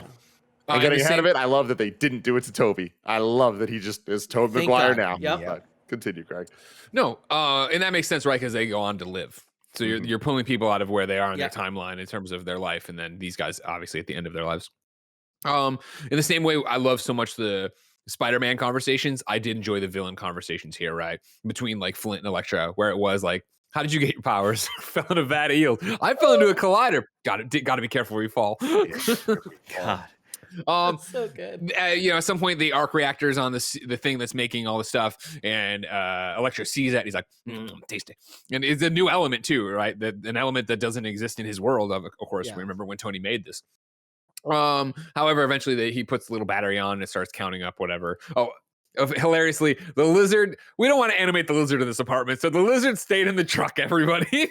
Really didn't like that. I like the Sandman and Lizard being in this, but this is one of the scenes that really kind of bothers me, where I don't like him staying in the truck. I don't like the close-up on him being like, and now it begins. Like, it makes sense plot-wise, I guess, but I just thought that was a little bit uninspired. And it's a weird thing. It's one of the few moments of the movie that made me go, Do you think it's like sneaking him in would have been a pain in the ass? Well, I mean, you snuck in a guy that's made of sand, and the guy with his own arms. Not that big of a deal. I know it was kind of on the nose, but I liked it because it backs up sort of a little bit of the theme where it's like shit's inevitable. So sometimes there are situations where, like, no matter how hard you try, bad things happen, and you can't change people. That's where you become really a hero, right? You have to choose to still do the right thing. Which I do think is backed up. You're making a good point, because it's backed up with Lizard specifically, because his whole thing was trying to help himself, trying to help people with his cure and shit. And he's like, you can't do it. I tried doing that and it didn't work. It backfired, yeah. I could change you. You want to change me into a lizard? Yeah. I didn't think either of those guys needed to be included. I feel like their story, for the most part, fell flat. Like, Sandman just wants to go back to his daughter. And the lizard, like, he had already been cured, but I guess now the cure that Garfield made is a better cure, maybe? I don't know. Same cure, I think. Because he already cured him once, Yeah, right? He definitely said it was yeah. the same cure, and like as Tim and I talked, he mentioned that like at the end of that movie, the post credit scenes has him kind of looking like he's gonna turn back. Oh, So okay, not, so maybe not a turn great back. solution, yeah. Yeah. It would get you through it, though. It would get you through it. That's what's most important. All Gets you right. to So, think. anyways, this is all going right, and when everything seems like it's going really great, everybody's having a great time. But then Peter gets the biggest spider sense of all time, the biggest Peter tingle of all time. And yeah, it's just like, wah, wah, and he's like, everything goes quiet, and he like walks out in the room, and he's obviously in this room full of the fucking Spider-Man's greatest villains, even if they're not his, right? And, Nick, like looking around. what's that technique called? The With the Peter camera? Tingle? The Hitchcock. Oh, The you Hitchcock dolly and thing? zoom out. Yeah. It's a dolly Whatever and it is. zoom out. Really cool. Yeah. I do want to point out also for anybody that may have felt like me or similar to how I was feeling during this, where in the intro scene we get J. Jonah Jameson in front of a green screen, and then later on we see him in his studio sort of thing, and the explanation there is that he got so popular with the whole Spider-Man reveal that he got big upgrades, and now he has a studio and a bunch of coworkers. But for me, what I thought was happening was that we were seeing two different J. Jonah Jamesons of different success levels in two different universes. And so when he arrived there at the building, I'm thinking like, oh my God, we're dealing with two different planes and two different multiverses. This is all about to like, something's about to happen in a similar way to like, you know, whenever there's two planes of action and it sort of builds up and builds up. I thought we were going to have something like that. When the spider sense is going off, I thought Peter was going to have to be like, oh my God, like there's other people in a different place, but really it was the Willem Dafoe moment, which was still equally badass. Well, I was just wondering how much they had to pay IGN for the Daily Fix logo. Exactly. That was a good point. Stolen right Crazy. there. As you pointed out, yeah, J. Jonah Jameson is outside now. On his guy had tipped him off there. Upstairs, like I said, the spider sense goes off in the biggest way possible, and Peter comes out and he's just surveying. And this is where I was like, are they about to fucking introduce Venom? Is Venom about to like smash through a fucking window? And instead, he just webs. And it's Green Goblin, right? He gets it's Norman, but he gets some webbed and he turns around and sure as shit, it's Green Goblin, and he starts fucking monologuing about, you know, there's no way you'd fix me, and you know way you'd do this, and you know you fell in right into the trap, and yada yada yada. And then shit pops off, and it just gets fucking hairy in there. There's people are fighting. There's so much. Yeah, they send Doc Ock. They revert Doc Ock back here, right? Where now he's no longer good or whatever. But like. What steals the show is just. I don't think they revert him. I think he just runs away. That's supposed to be. They're trying to play with your expectations and make you think that he used the Stark tech to like burst the new inhibitor chip because Jamie Foxx is like, I like the way you were. Yeah, and he's earlier or whatever. I assume he. Yeah, go ahead. Yeah, I think we're meant to think that he is reverted back, so that when he shows up at the end, oh, he's the evil again. Nope, he's good. Worked. Guess what? It never worked. So yeah, to which I replied, hey, how come you didn't fucking help when he was killing my aunt? Why, if you were really good the whole time, why didn't you just help me fucking fight these guys? Like you could have schooled the shit out of these guys. You're really powerful. Same thing with Sandman. Like they just both decided to run away. Marco's a big moron. Yeah. They both decided to run away, and I feel like that's kind of that little hand wavy of like. No surprise that Clint Barton is a moron too. Flint and Clint, two morons, you know. Anyways, though, it pops off, and we get just the best Green Goblin Spider-Man fight we've seen on camera to date.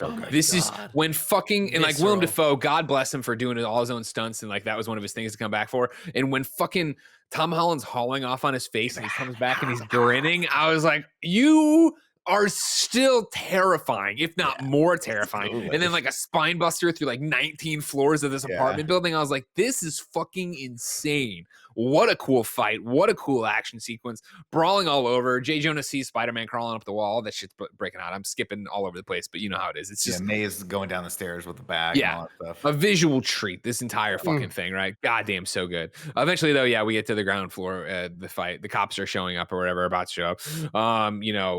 Spider-Man and Goblin yell a bit more at each other. May's there. And then, the glider flies in, hits May, knocks her down. Goblin gets out of there.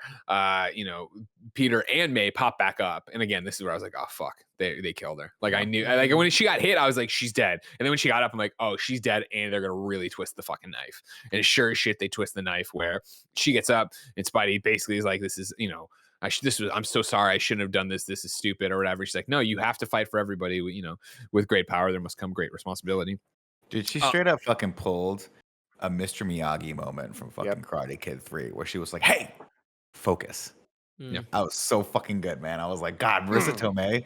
Give her. I know that she probably won't get an Academy Award for this, but I would fucking vote for her. She got it from my cousin Vinny, and I think once you get it, you can I just would assign it vote to for her. anything. You can assign it to anything. She really Yeah, get you it from my can- cousin Let's Vinny. let's did, tweet yeah. at her that Really? she gets a Wow. Nick approval. No, please don't do that. And also, let's not tweet at her how close we can get to Marissa Tomei or whatever the fuck We that already have an top answer. is. We already have an answer. Yeah. And Tim did it. Of course, she goes down. She falls down. Peter puts his hand, comes up with the blood. She's like, "What? Are you bleeding?" Like she's just so out of it, right? She just needs to catch her breath.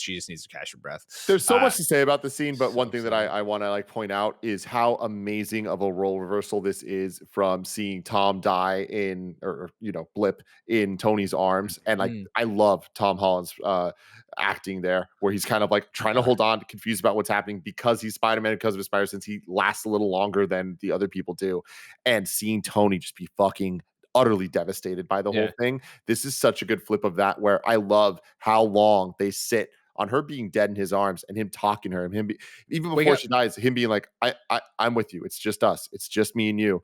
And then to wake up, come on, wake up, wait. And I just it's that Simba moment. Like they really allowed it to hit in a way that was powerful. And I'm sobbing there right there. Obviously we all bring our own thing to cinema and any kind of entertainment and how it touches you emotionally. And I forget now if it's just his hand on her forehead or if he kisses her forehead. And it just fucking broke me because obviously every 19 hours a day, it feels like I'm holding Benjamin, usually kissing his head. And granted, role reversal of child, parent, child. But it was just like, oh my fucking God, right? And like in that moment to be like, oh, he's lost his mom. You know what I mean? Like that's who Aunt May obviously is to him in this world. However, there's no time to really mourn, right? Happy drives up. He gets in between Spider-Man, May, and the cops. The cops are obviously continuing to come up. They're ordering Happy out of the car. Happy screaming at Peter to run. You have to run. Eventually, they get Happy out of the car. They get closer to Spider-Man. They open fire. He catches one on the arm, but then he's able to scurry away and get out of there. Boom, just Spider-Man, Meanwhile, then we go to Ned's, I assume where he lives, right? It's his grandma's apartment or whatever, but they live together or whatever. Goes to grandma's house. This is his mom, right? I think it was his mom. No, it was his grandma, Lola. Was it? Yeah. Yeah. Oh, Lola. Yeah. Interesting. So MJ and Ned are there. They're seeing the aftermath on TV, of course, of everything that's just happened. MJ has the box. She's finally like, I'm just gonna hit the button. He's like, no, we can't do it. I just wish I could see Peter, right? And boom, like there's a little bit of Doctor Strange stuff. Hold on, before this scene, I just want to like call out the scene that is directly after the Aunt May death of seeing Tom Holland on the rooftop where it's raining with the giant LED screen, getting the J. Jonah thing, and like it is just twisting the freaking like dagger into all of our hearts because J. Jonah Jameson's going fucking off on how horrible a person Spider-Man is and all the power. And it's like, Tom just has to sit there all and the like pain the he brings. Yeah. Devastating thing, realize like, this is me. This is who I am. This is how people see me. It was so fucking powerful. And then Kevin earlier saying like the levity of like the Garfield moment that being followed by Ned with the magic. They did that exactly here. The most devastating moment we've seen in so long. And then immediately we get them at Ned's grandma's place. Continue, Greg. No problem. And I like J. Jonah's sign off, by the way. God help us all. Because he's like, as always, God help us all. He's so used to newscasters being positive. Well, not this day and age. Back of the thing, yeah. Wish I could see Peter. He figures it out, and he's like, you show me, or where is Spider-Man, or show me Spider-Man, or whatever, and opens the thing, and we get Spider-Man in a dark alleyway, right? We see the eyes, and immediately I remember the audience, like there was a gasp for the audience again. I'm like, holy shit, it's happening. It's fucking happening. And sure as shit, that Spider-Man approaches as they scream at him and jumps through, and it's Andrew Garfield. He pops off the mask. It's Andrew Garfield. It's that fucking Peter. For it. So right, super surprising to me that he was in the universe. I wasn't expecting that. When they did this, I thought this was going to be us going to his universe and pulling him in. Yeah. Not that he had come through just like the bad guys and had been bumming around New York, unable to find everybody, which I didn't truly believe. But anyways, it doesn't matter. He's there. A great, amazing scene here with Ned and MJ, right? She keeps throwing bread at him. He's like, I got Spider-Man pretending he gets bread. Stick to something. Finally, he just jumps up and sticks to the wall. Now crawl across the wall. Yeah. Like, no, this is enough. It's more than enough. And then grandma coming out and speaking Tagalog and kind of telling him Get the like get the asking web. him. Can you get the web in the corner? Yeah, and it's so good. It's such a It's grandma so thing good. to do. Yep, Grandma's they not nailed it. worried that Spider-Man's there. She's just, can you help me out with that thing? And so I again, can it's get such a great moment, bringing us, even though the movie's definitely changed its tone, back to the kid moment of like, it's 3 kids in their grandma's house or a grandma's house, right? Where you're like, of course I'll do it for you, grandma. I'm not going to do it for them, but you need me to clean up the place. Yeah, he gets the cobweb, comes down. I love it. You know, we go on a bit more about it stuff here, and then you know, show me Peter Parker. Show me Peter Parker. Opens it up. There it is. This Tobey fucking Maguire looking goddamn good. Comes on out. All right, fucking hold on. popping left and right. What a like lame introduction to him. Just be like a guy standing sideways, like, oh, hey, It was perfect They for threw who that out Tobey there. Maguire is. I Please, love it. yeah, The moment Tim, I saw it this was at perfect. the premiere, It was perfect. I thought it, and the first thing I thought was not, oh my God, I can't wait to see Tobey Maguire again. This is amazing. My first thought was, I can't wait to hear what Nick Scarpino has to say about this. I don't have Me anything to too. say Me about too. it, Tim. I have something to pantomime, Tim. They did it. They did it It was again. They watched so an interview. good. They knew. It was so good. And Gorgeous, beautiful. yeah. And don't they Amazing even moment. call it out? They're like, wait, this is just some fucking regular guy. Yeah. Like, this is not even Spider-Man. He goes, hi, I'm Peter. It kind of seemed like maybe a little bit of a fuck you. Not a fuck you, but as much like you know, making him a little more modest of like, out of all the Spider-Man, he's like the one that like fame seemed to like do the most for.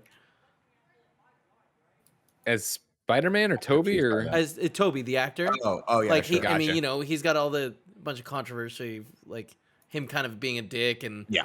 letting And the him trying fame to- really get to his head. trying to For get them more money, to trying to introduce get him out and of be the like, thing, yeah. oh look, it's just some old dude. Yeah. Fucking dork. Yeah. I will give it Got to Tobey Maguire. I think he looked good in this. I like the haircut, and I like how they kind of square off on each other first, and then realize that they're that was awesome. Where the they same both shoot person. webs, they both jump and dodge them. They Yeah. come down, they kind of like give each other the nod, like, Yeah. all right, I see what's up. You know what I mean? And I think we start to develop the roles here, right? And Toby sort of is the weathered, sort of old, wiser Spider-Man, and he becomes the mentor for the other two Spider-Man, which I kind of found to be a fascinating relationship. Loved it. Not only that, because it just mirrors real life, right? He was the first one there. He weathered all the storms of really the rough start for Spider-Man, and they have that moment where Tom Holland kind of thanks them at the end of the movie it's symbolically paving the way for his success as the most successful and Spider-Man has the most amount of movies. This is great. And so yeah, we get more dialoguing here, a few more things going on, but then eventually it's we got to find your Peter, and they have the Peter conversation. Where would you go? Yeah, you know, I would go to the Chrysler Building, Empire State Chrysler Building, better view. It is a really nice view. And back to your point too of like, you know, Garfield's like giving him the business, like making little jabs, and Toby's like, it is a really good view. You know what I mean? Not swinging back, not getting nothing engaged. to prove. Yeah. And so then, yes, of course, it is the school rooftop. Peter is there crying. MJ and Ned show up. I'm choking up to saying it. They come in and just kneel down and hug him and say they're sorry and stuff. And it's like, oh my God, like what a beautiful moment between them, right? And they hold it. They let it breathe for a while, which I love. And then MJ's like, but we're not alone, right? Spider sense, goes off, right? And then When sure he as shit, pops it's 2 more up, Spider-Man. like ready to fight. It's just Yeah. like seeing him so on edge. Like, man, Tom Holland's great in this role. He really nails it. Yep. Amazing. Spectacular even. They come down and again, just a fucking cool thing of seeing Tobey Maguire and Andrew Garfield be Spider-Man-y things, you know what I mean? They come down, Tom doesn't want to hear it, you know, he's very much like, no, you know, you don't know what I'm going through, don't say you know what I'm going through. And then they start opening up their war chest of wounds, right? Of like Garfield, like I does he say, yeah, Gwen, my MJ, I lost her and I couldn't do it, and I've been in a dark place, and I, you know, whatever, what does he say? I raged for a while or whatever and didn't pull. I stopped pulling my punches. Yeah. Got rageful. And I love that, you know, I stopped pulling my punches, and later we'll see, you know, Peter fight Goblin and stop pulling his punches. Anyways, you know, that it got rageful, blah, blah, blah. And they go back a little bit, right? And then it's this whole thing, and then the lead up to with great power comes great responsibility. How do you know that? Uncle Ben said it the night he died. Like this, just fucking fan service. Fuck yes, this is if you were telling me I was going to see these people on screen, these are the conversations I want to see them have, right? Absolutely. And so it is. Sorry, what? Absolutely. Yeah. And so then it is this idea of great power comes great responsibility. Let's team up, stop them. Let's work on cures for everybody, right? And so then it's back to the lab, or to the lab, I guess, in the high school, which is fucking dope as hell. Science bros. 3 Peter Parkers doing amazing fucking stuff, breaking it up. Garfield like, I cured him once, I can do it again, or whatever, and walking off, and all this. Yeah. Oh my God, the line of Garfield to Jacob Batalon and of Tobey Maguire. Yeah, I had a friend once. I had to kill him after he tried to kill me or whatever. That died moment, in my arms. Tragic. That moment, and then just Ned's reaction to it and just being like, fuck. And also later Ned being like, don't worry, Peter, I'll never kill you. Like, I'll never turn bad and try to kill you. And Garfield being like, it's just so good. Calling it now. How crazy is it going to be when Ned comes back as a villain and faces off against Tom Holland? It's going to be fucking rad. A couple movies from now. I love that this high school science, the chemistry lab, has everything they possibly could need. It is a science high school. Sure, it is Midtown Science High. Like they I guess you could just chloro. I love it. But basically, think about it, he mixes web fluid there, and no one notices the gallons of whatever he's using is missing. So that's fair. I also like this is where they have the conversation about the webs too, right? Yeah. Like, this is where they have all the conversations. Again, this is the complicated conversation. This is the thing. Where they all point at each other. Yeah. Peter? And then it's like, okay, we've got everything ready to go. Let's go have a face off and do the thing. And I do love You're gonna dress like a youth pastor. I love the youth pastor look. But did you bring your suit? And Toby pulls it down. He's got his suit on, of course, because he's fucking dope as hell. And so, I feel like, was there ever a cut back to the villains that we need to worry? I guess not, right? They were just doing their villainy stuff. No. So from here, we're at the Statue of Liberty. Of course, this has been in the background of I don't think you guys touched on it while I was gone. The background of this movie as we've gone of people talking about a new Statue of Liberty. Poll results. Are you happy with it? Even the latest episode of Hawkeye references it from Black Widow. Cool. Really cool. I also enjoy that Rogers the musical is, has billboards all over. The MCU is such a fucking impressive goddamn That's thing. Awesome. Such an impressive piece of entertainment. Anyways, though, our Spider-Man, Tom Holland, calls into J. Jonah's show and tells him, I'm at the Statue of Liberty. I did this. I want that I tried to help everybody, but like, let's come and settle this kind of thing. And so he hangs up and like, all right, they're on their way. And then again, it's just the 3 Spider-Men fucking talking, and it's so goddamn good. The back problem. He's like, I had a little mid back problem. Oh yeah, that's coming. Like, that happens. Like popping. Oh, that's great. And they're just talking like, yeah, what's the weird? We already talked about it. What's the craziest villain you've ever fought? Like, I fought a black goo from space. Oh, that's really cool. I fought a guy in space. I fought a guy from space. Well, I fought him in space too. Oh, that's really cool. I'm lame. I just fought a Russian guy in a rhinoceros suit. No, but man, you're I amazing. love this so much because like it's all the amazing, it's all the memes and all the things that we want to see. But again, it backs up so much great character moments with all this stuff. But I love Toby Garfield being like, I'm lame, and he's like, you're not lame. Like, and that's everyone's criticism of Andrew Garfield's too cool. Like, they made this movie for us, man. Yeah, they did. Of course, then it's on approach. It's Electro gets there first. Is that right? It doesn't matter too much. Sandman gets there. Electro gets there. Electro in the air first. Yeah, Lizard gets there, and they all start fighting, and they're not doing well. They are not doing well. They're bumping into each other. They're like Alec Baldwin in The Departed, just bumping into each other, sweating and bumping into everything, and just ultimately ruining the tone of the movie. Which again, Marty, what was the tone of that film? Was it supposed to be a comedy?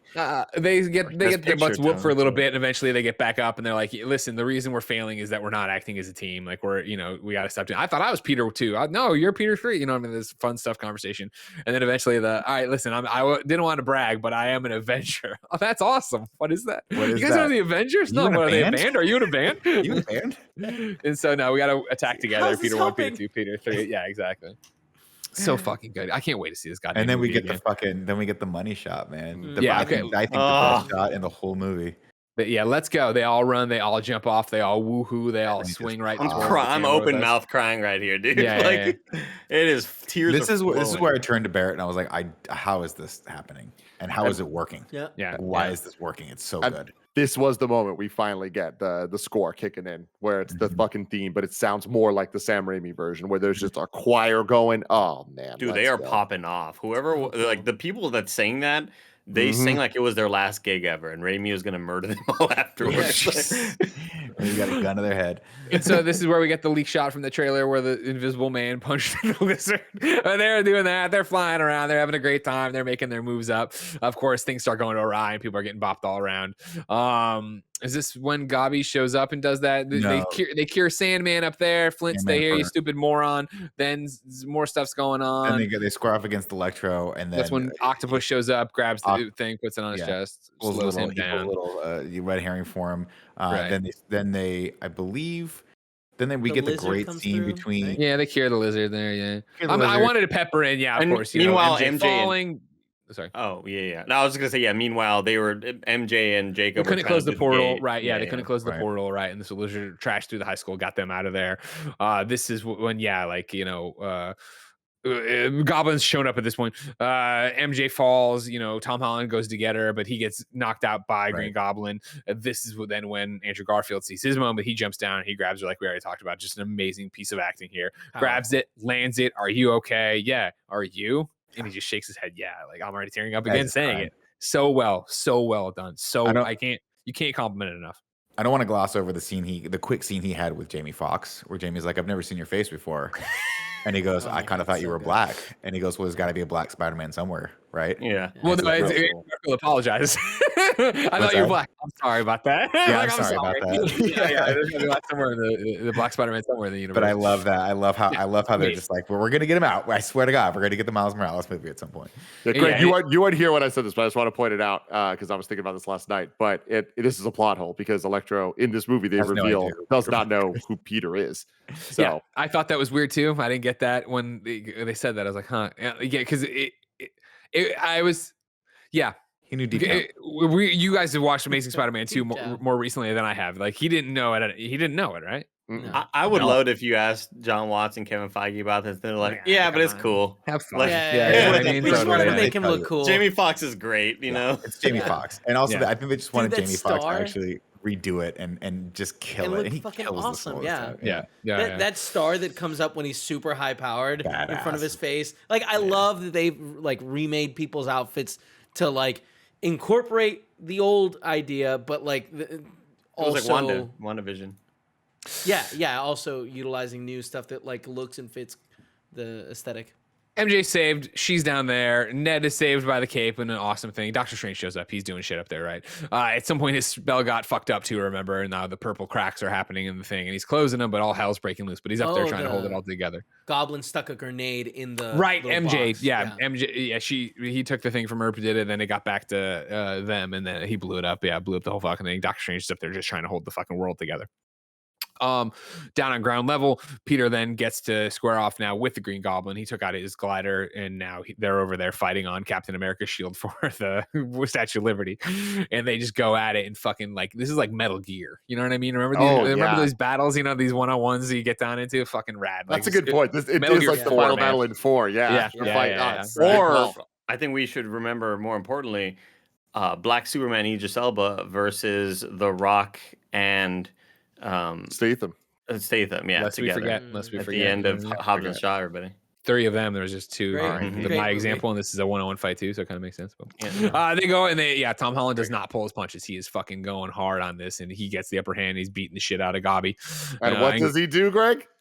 The move from Marvel's Spider-Man 4 on PlayStation 4, where he throws him up with the web, does the flip, and slams him down. Hell yeah. So he's got him down, and he goes and grabs the glider, and he hauls up with earlier both the other Spider-Mans landed and were like watching this happen. They were like, this seems like it's getting out of hand, but let's let it play out. He gets up, he goes down to give the killing blow, and Tobey Maguire pops in and grabs it and stops him, and they have this like and just has the most Tobey Maguire face of all time looking expression. At him. He's just like, and it's like, Jesus. Audio listeners, I'm staring blankly into the camera. It's just Tobey Maguire's face. That's just how he is. And of course, for like Tom relents and backs it off, and he drops the thing. But Goblin, of course, then stabs Tobey Maguire in the back, and I was like, holy shit, they just killed Tobey Maguire. I'm like, I do not want to see this guy go out this way. He goes down. At the same point, though, I guess Tom webs it or whatever. He grabs the cure that Aunt May gave her life for, right? And jacks him in the neck with that. And so Garfield throws it and he catches it. That's why they have the like good throw, good catch. Yeah. Good catch. And so he drops like that. He's down. And he, you know, I think is pretty much instantaneously he wakes up as Norman and he looks around. He's like, "What did I do?" And what I wanted him to say was, "Don't tell Harry." Yeah. I was expecting that. I left line. that. I of course skipped when Goblin did show up. He asked if Spider-Man could come out and play Andy. Yeah, that's the moment that Greg has been terrorizing me with nonstop for the past several weeks. We've been having a lot of fun with him. And at that moment, he rustled me. Score is fantastic in this entire, and from this moment on in the movie, it's just like every single scene has the perfect music. But I do want to give a shout out. They did it. They did what I wanted. We got the Amazing Spider-Man theme playing when he saves Lizard, and we get the Sam Raimi theme when he saves Sandman. And shout out to, by the way, we skipped it of Doc Ock getting to talk to Peter. We talked about it long ago, but in this thing, just like you've grown up, or whatever he says. You're a grown man. I love that. Anyways, Norman, what did I do? And then Tobey Maguire, Spider-Man's not dead. I've been stabbed before. I like that line too, right? And so Garfield's helping him out. Peter and goes to checking on Doctor Strange. He's like, "Listen, man, they're coming. I can't hold anymore. They're coming through." And we see all the silhouettes we've talked about. We'll speed through all this. You've seen the silhouettes coming through. He's like, "Well, what are we gonna do?" He's like, well, you could cast a spell, right, of make everybody forget Peter Parker. That's the only reason they're coming. Everybody can just forget Peter Parker, and that'll stop this thing, right? No, we won't do it, but it would work. Well, then we need to do it, and this is what it's got to be. Blah blah blah. All right, then you better say your goodbyes. He jumps down, immediately goes to the two Spider-Men, as we already talked about, stumbles through, very Peter Parker-y, trying to thank them. And Garfield stops and is like, "This is what we do. Don't worry." You know what I mean? And they hug, and that's just so fucking good, right? Then he hops off and he goes over to MJ and Ned. Obviously, those two are very happy with what's happened. They're celebrating. And then he lays it out that you're going to forget me. Like, this is the only way to stop this and save the multiverse, save our world or whatever. A very heartfelt moment from everyone involved here. MJ being very much like, "Hey, you better come find me and tell me, or I'll just figure it out again. I can't. I've done it before." Him and Ned give the handshake again, and just super sad. So fucking sad, this entire segment. And with that, it's that, right? And Doctor Strange says his goodbye too, or whatever, from atop the thing. Everybody we know starts zapping out, all the Spider-Man, all the bad guys or whatever. And then Tom swings away, right? Or just gets away. I forget what he does, but he gets away. He's not around. He swings away. That's one final look. Like Zendaya says, "I love you" to him, and that all happens. And then she's like, "Don't say it to me. Come back and find me." He jumps off, and she looks at him and she mouths, "I love you" one more time. Nice. And they all forget, like fairy dust. And they swing away, and then what happens? Then we get a Daily Bugle thing where J. Jonah is like ripping Spider-Man a new one and also calling for him to unmask himself. Only cowards wear masks, yada yada yada. From there, then it's Peter Parker now in street clothes, rehearsing a speech as he walks through the streets of New York on a snowy day. He gets to the donut shop, and the speech is obviously trying to reveal himself to MJ. He comes in, she looks at him, and then kind of has a moment of recognition and waves. Ned comes in from behind, sits down, gets his donut. He walks over there. I'm Peter Parker. He starts the speech, and I want a cup of coffee. Okay, Peter Parker. They start bullshitting about MIT because she was having a conversation with Ned about MIT. He sees how great their lives are without him. Without this burden of Spider-Man being on them. And he starts again trying to do it, and then he just doesn't. He pulls up and he asks her a few questions about if she's happy, and she's like, "I am, uncharacteristically so." And Peter makes the choice to leave them be, that they're better this way. Right? He sees the cut.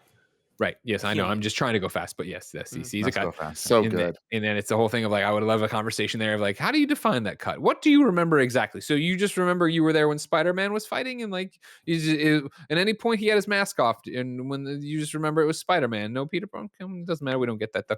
But again, yes, he sees the Band-Aid, pulls up. He's gonna abort. He's gonna abort the mission and let them live their lives.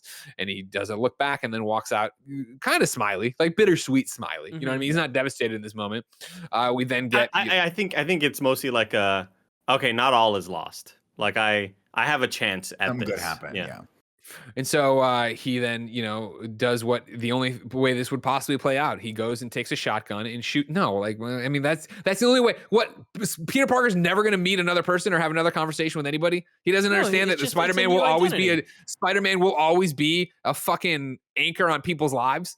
Yeah. What the fuck? You know what I mean? Anyways, but he does, and he goes and he gets an apartment. And God, I was hoping it was gonna be the rent guy. Yeah. What a fucking miss! Like one of the few, even if it was just his voice. You know what I mean? Even if it was just that. If Jay Jonah can exist throughout all things, the rent guy should have been. Yeah, we didn't even say rent. We just needed to be like, it's $750 a month or whatever. Like it would have been great. And he is like a rat. I'm good without this guy. We don't need that. Yeah, I'm fine with You're no fun. So Peter puts down his little box of possessions in his little shitty apartment, and he's got a GED book in there because obviously that's how Peter Parker will put himself back on the map now, get his high school education and figure out what he wants to do. Some time goes by, right? There must be something I'm skipping in the middle there that happens. The cemetery. Oh yeah. Thank you. Yes, the cemetery. We go over to May's grave that again has the Spider-Man PS4 line on it that we believe is the Spider-Man PS4 line on it. He's there mourning. Happy shows up. Another fucking back-breaking, heartbreaking scene. Everything these characters have gone through together. How did you know her? I knew her through Spider-Man. Me too. They go back and forth, right? And it is that thing of like, he'll continue her work. Are you sure? I'm positive. He says goodbye, leaves. Then we're back to the room. Again, we're stripped of all the Stark technology, right? Like that's not what he's doing anymore. He's got an app with all the police scanner shit on it. There's a crime in progress. We get a nice pan over of his desk that has a sewing machine on it and a whole bunch of vibrant blue and reds. And sure as shit, he jumps out in the fucking comic book costume. Fucking amazing. Swinging through New York, being Spider-Man in Christmas time, doing his woohoos and looking great and just having a just fucking awesome suit. I can't wait to see that. I can't wait to see this movie again. I can't wait for stills of that. I can't wait for all that stuff.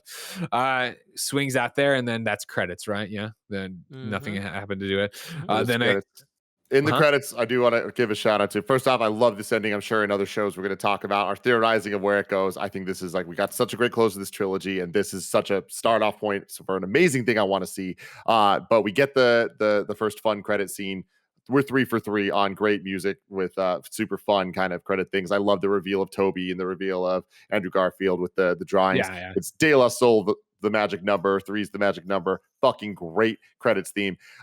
We get the Venom scene we talked about. But one thing I want to bring up is a fucking super bizarre choice where we get the credits when it's the white on black credits. And there's one part that goes on pretty early that is like an in memoriam type credit reveal where it's just a certain group of words at the beginning or in the middle of the screen, black all around it. And it says, the filmmakers would like to gratefully acknowledge the original true believer. Not Stan Lee. Avi Arad, whose vision led the way to bring these iconic characters to the screen. Get the fuck out, Sony. Who the hell you think you are? Some garbage, man. Tim, when we talked about it the first time, you're like, it definitely sounds like he wrote it himself. And it 100% does, dude. Yeah.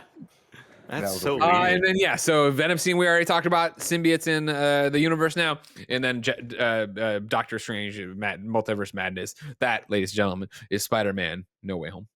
No Way Home. Now, Andy, hit me with something I like to call haiku and review. 7 syllables in the middle. You need 5 for the first and last line. If you're not poetic, no need to fret it. Haikus don't need to rhyme. Haiku in review. Haiku in review. You can go to patreon.com/kindafunny to write your reviews in haiku form. And there's a lot of good stuff here. This one starts off here. It's not a haiku. It's more of a poem, but I appreciate the effort put into it. From Theo John. 20 years of Spider-Man, down to a few hours. Tom, Tobey, and Andrew combining their powers. To defeat the evil that once came before, they've gone beneath the mask to web sling some more. The redemption narrative that audiences needed for both villains and heroes, pain finally receded. A cameo long awaited. From the window, he caught her. A brick meant for Peter, because he's a good lawyer. From our dying Aunt May, these words heard finally. With great power comes great responsibility. I like Motherfucker, they killed Aunt May. How can they do this to Marissa Tomei? From Mysterio's final words of his cracked glass dome, we got the MCU's best. Spider-Man No Way Home. Good job, Theo John. That was great. Tracking shot, Sam says Spider-Man's no more, but with great power, there is no telling what's next. Andrew Feistner wrote a bunch of haikus, one for each of the mains. Green Goblin. Yo, he said the meme. Don't trust him. Not what it seems. Unsuccessful scheme. Doc Ock. You're not Parker. Of no grudge does he harbor. Last second savior. Electro. He's no longer blue. Schemer. Peter should have knew. I like his new hue. Sandman, just send him back home. Let sparkles into his dome. remove sand with comb. Lizard, no solution hard when turned into a lizard. Fought with a wizard. Venom, this was just for Kev. Idiot Eddie, wait, he's not ready, Freddy. Just take it steady. And then Toby and Andrew, may have shed a tear. They are here, no need to fear. Cures, the engineer. And Daredevil, look, it's Matt Murdock. Sunglasses he can still rock. Wild brick he can block. That was good. Yeah, and then there's a lot more, but the last one I'm going to read is Jules Renato saying, with great power comes great responsibility, right before they died. Ragu Bagu. Ragu. Ragu. What's up, everybody? Welcome to Rad Guys Talk Bad Guys, the podcast within a podcast where we rank all the villains of the MCU universe. Currently, the Ragu Bagu list is a strong 42 enemies in here. 42 bad guys. No, I guess it'd be 41. I have a 10 twice. So then we have to decide, of course, where we will be putting the bad guys of Spider-Man No Way Home. Are we putting them all in? Or are we doing Gobby first? Gobby and crew, is that what we're thinking here? Like, there's bad guys. And crew. Gobby That and makes crew. sense, yeah. Okay. So as you know, once the list got too big, we started breaking them up into tiers. Of course, there's S rank, A rank, B rank, C rank, all the way down to F rank. Let's start with there, and then we can go. Gobby and crew. Are they S rank villains? Tim Geddes. I do think that they are S rank villains. I think that they, because of their inconsistencies, because I do think they have a lot of the worst elements that make me question the most and plot holes and type stuff. They're not the top of it. But I think, goddamn, from every other perspective, like they delivered what we wanted. Goblin is utterly fantastic. So I would put them as the new bottom of the S tier. Interesting. Okay. That's exactly where I was going to say, too. Okay. Nick, are you S tier? Do you think Yeah, they're that S tier? works for me. I think there was a lot of depth to these characters, and I thought they get Oh, extra. that's no, that just shush. So now that we know that, then we can rank them, because currently the S tier looks like this. Number 1 is Thanos from Infinity War. Number 2 is the Vulture from Spider-Man Homecoming. Number 3 is MBJ, Michael B. Jordan from Black Panther. Number 4 is Bacon Guy, aka Baron Zemo from Captain America: Civil War. And then number 5 is Thanos in Endgame. Let's so just now pretend Tim, Lizard and Sandman weren't there. That's fine. Yeah, but we can't. And the same thing, like, I would put this much higher on the S tier, but because what's his name? Goblin is a totally, like, his Norman is not a Norman that we've seen. I feel like it loses points there for me. And I think saw at that the Norman bottom. though, to an extent. He's dialed up here, but He you was saw never him in nice. the original He was always a Spider-Man. piece of shit. Not Remember? nice. Not Yeah. nice. I was saying them. I'm sorry. That makes more sense to me. I Yeah. apologize. I Think- thought we yeah. were going between the meek and the crazy. I mean, No. We definitely saw that, but I'm saying we never saw this nice guy. And granted, He was always a dick to Harry and stuff. Yeah, yeah. I got you. he Okay, was in cool. a I bad apologize. place too, so that maybe helped. But it didn't seem like they took liberties with that character. See, So that's why- oh, sorry. Go ahead. That's why you No, think you're you should good, go you're at the good. bottom of I'm S tier. just saying, yeah, For me, bottom. it's definitely the thing that I think Green Goblin is so strong, but the other people he's with drag him down at times, right? Where I missed where we were talking about Doc Ock at the bridge, and then once he got captured. I love Alfred Molina. I love Dr. Octopus in Spider-Man 2. This one feels out of place, and granted, he is out of place. He's in from a different universe, yada yada yada. But throughout there, up until he gets the chip implanted, I was just like, like he takes me out of the scenes as he goes, right? Even Sandman, like, just being a voice, you're like, all right, like I get it, and I see why we're Goblin is so great and so strong, but I think the rest actually pull him down a bit to where I would go find it putting him number 6, end of the S rank, below Thanos, above our first A rank person, who is He Who Remains from a Loki on TV.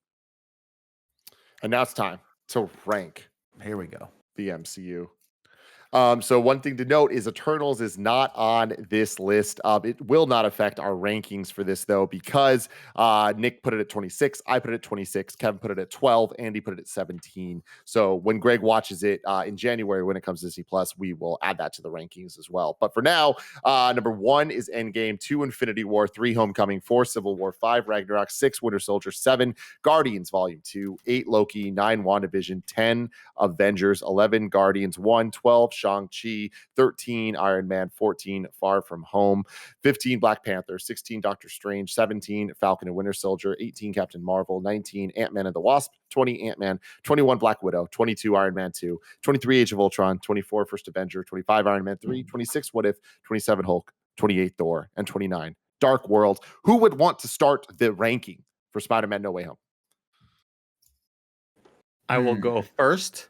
Go for it, Andy. I don't love how high Homecoming is, and I think this movie is better, so I will put this at number 3. I really struggle. Go for it, Kev. I was just gonna say I rewatched Endgame recently, and like I feel like I still think it's a great movie, but honestly, like it's crazy to say this, but like this is my number one. Like I'm very excited to see it again, and like I'm going today. The highs are extremely high. The lows, like in a good way, like dramatically, are very, very low, and they grab me in a way that I don't think that Endgame could. Like, granted, the consequences are a lot stronger or bigger there, but like this had me from by the feelings the entire time, and I loved it. Nick. I would put this, I'm kind of in Andy's camp where I think this deserves to be very, very high. I think Homecoming is a better nuts and bolts movie. And I think it was the movie it needed to be. This one I think is a lot sloppier and a lot crazier, and I think it just is a lot more impactful overall. I'm just basically going off of just the sheer amount of emotion that came out of this from me. So I would probably put it number 3 as well, right below Infinity War. It's funny that you say that, Nick. Everything you just said, I feel like I really agree with. I think that this is going to be a movie I go back and rewatch more than most of these movies, especially moments in this. I love it. It made me feel so much. It delivered everything I could look for. But there is a lot of baggage. They did the best that they could with it. But having said that, I think Homecoming is a better movie. But I would put it at number 3. I do think that for as much joy as this movie brought me, that matters a lot to me. And despite it not being as strong as Homecoming, I think that this is really, really damn fantastic. But it's not quite as purely buttoned up as Infinity War and Endgame. That, again, the worst baggage that had was Dark World. The worst baggage this had is 6 movies of varying quality. But yeah, I would go number 3. All right.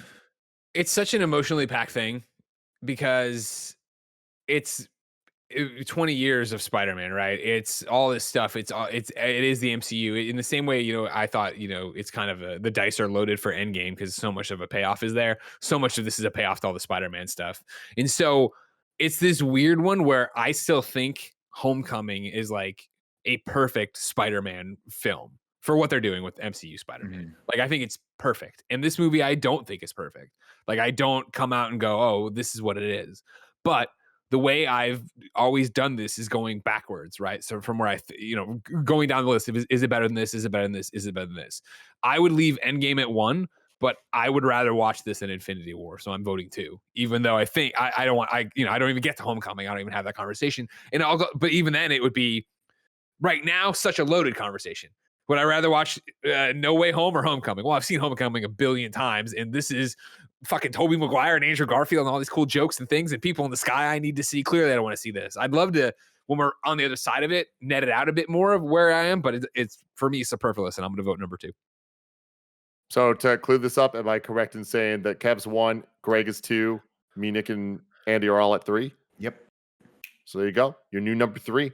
Spider-Man No Way Home. The top 5 is number 1, Endgame. Number 2, Infinity War. Number 3, Spider-Man No Way Home. Number 4, Spider-Man Homecoming. And number 5, Civil War. We're big ensemble MCU cast fans here. We really and are. We're about to get a lot more, including the next movie, Doctor Strange in the Multiverse of Madness, that we are going to get in May. But before then, I'm sure we're going to be adding at least 2 or 3 more of the TV shows to the MCU in review. Thank you so much for being with us this entire year for In Review. I should have said this at the top and I totally forgot, but Spotify has now added the ability to rate podcasts. We would really appreciate it if you would go in and give us that 5-star rating on Spotify across all of the different kind of funny products that we do. It really does help us a lot. Even if you don't listen on Spotify, if you watch on YouTube or Apple Podcasts or anything, just load up your Spotify and just give us the rating. It really, really does help. And thank you Click so all much episodes. for all of that. You click. There's the thing inside of Spotify. If you listen to us or watch us on YouTube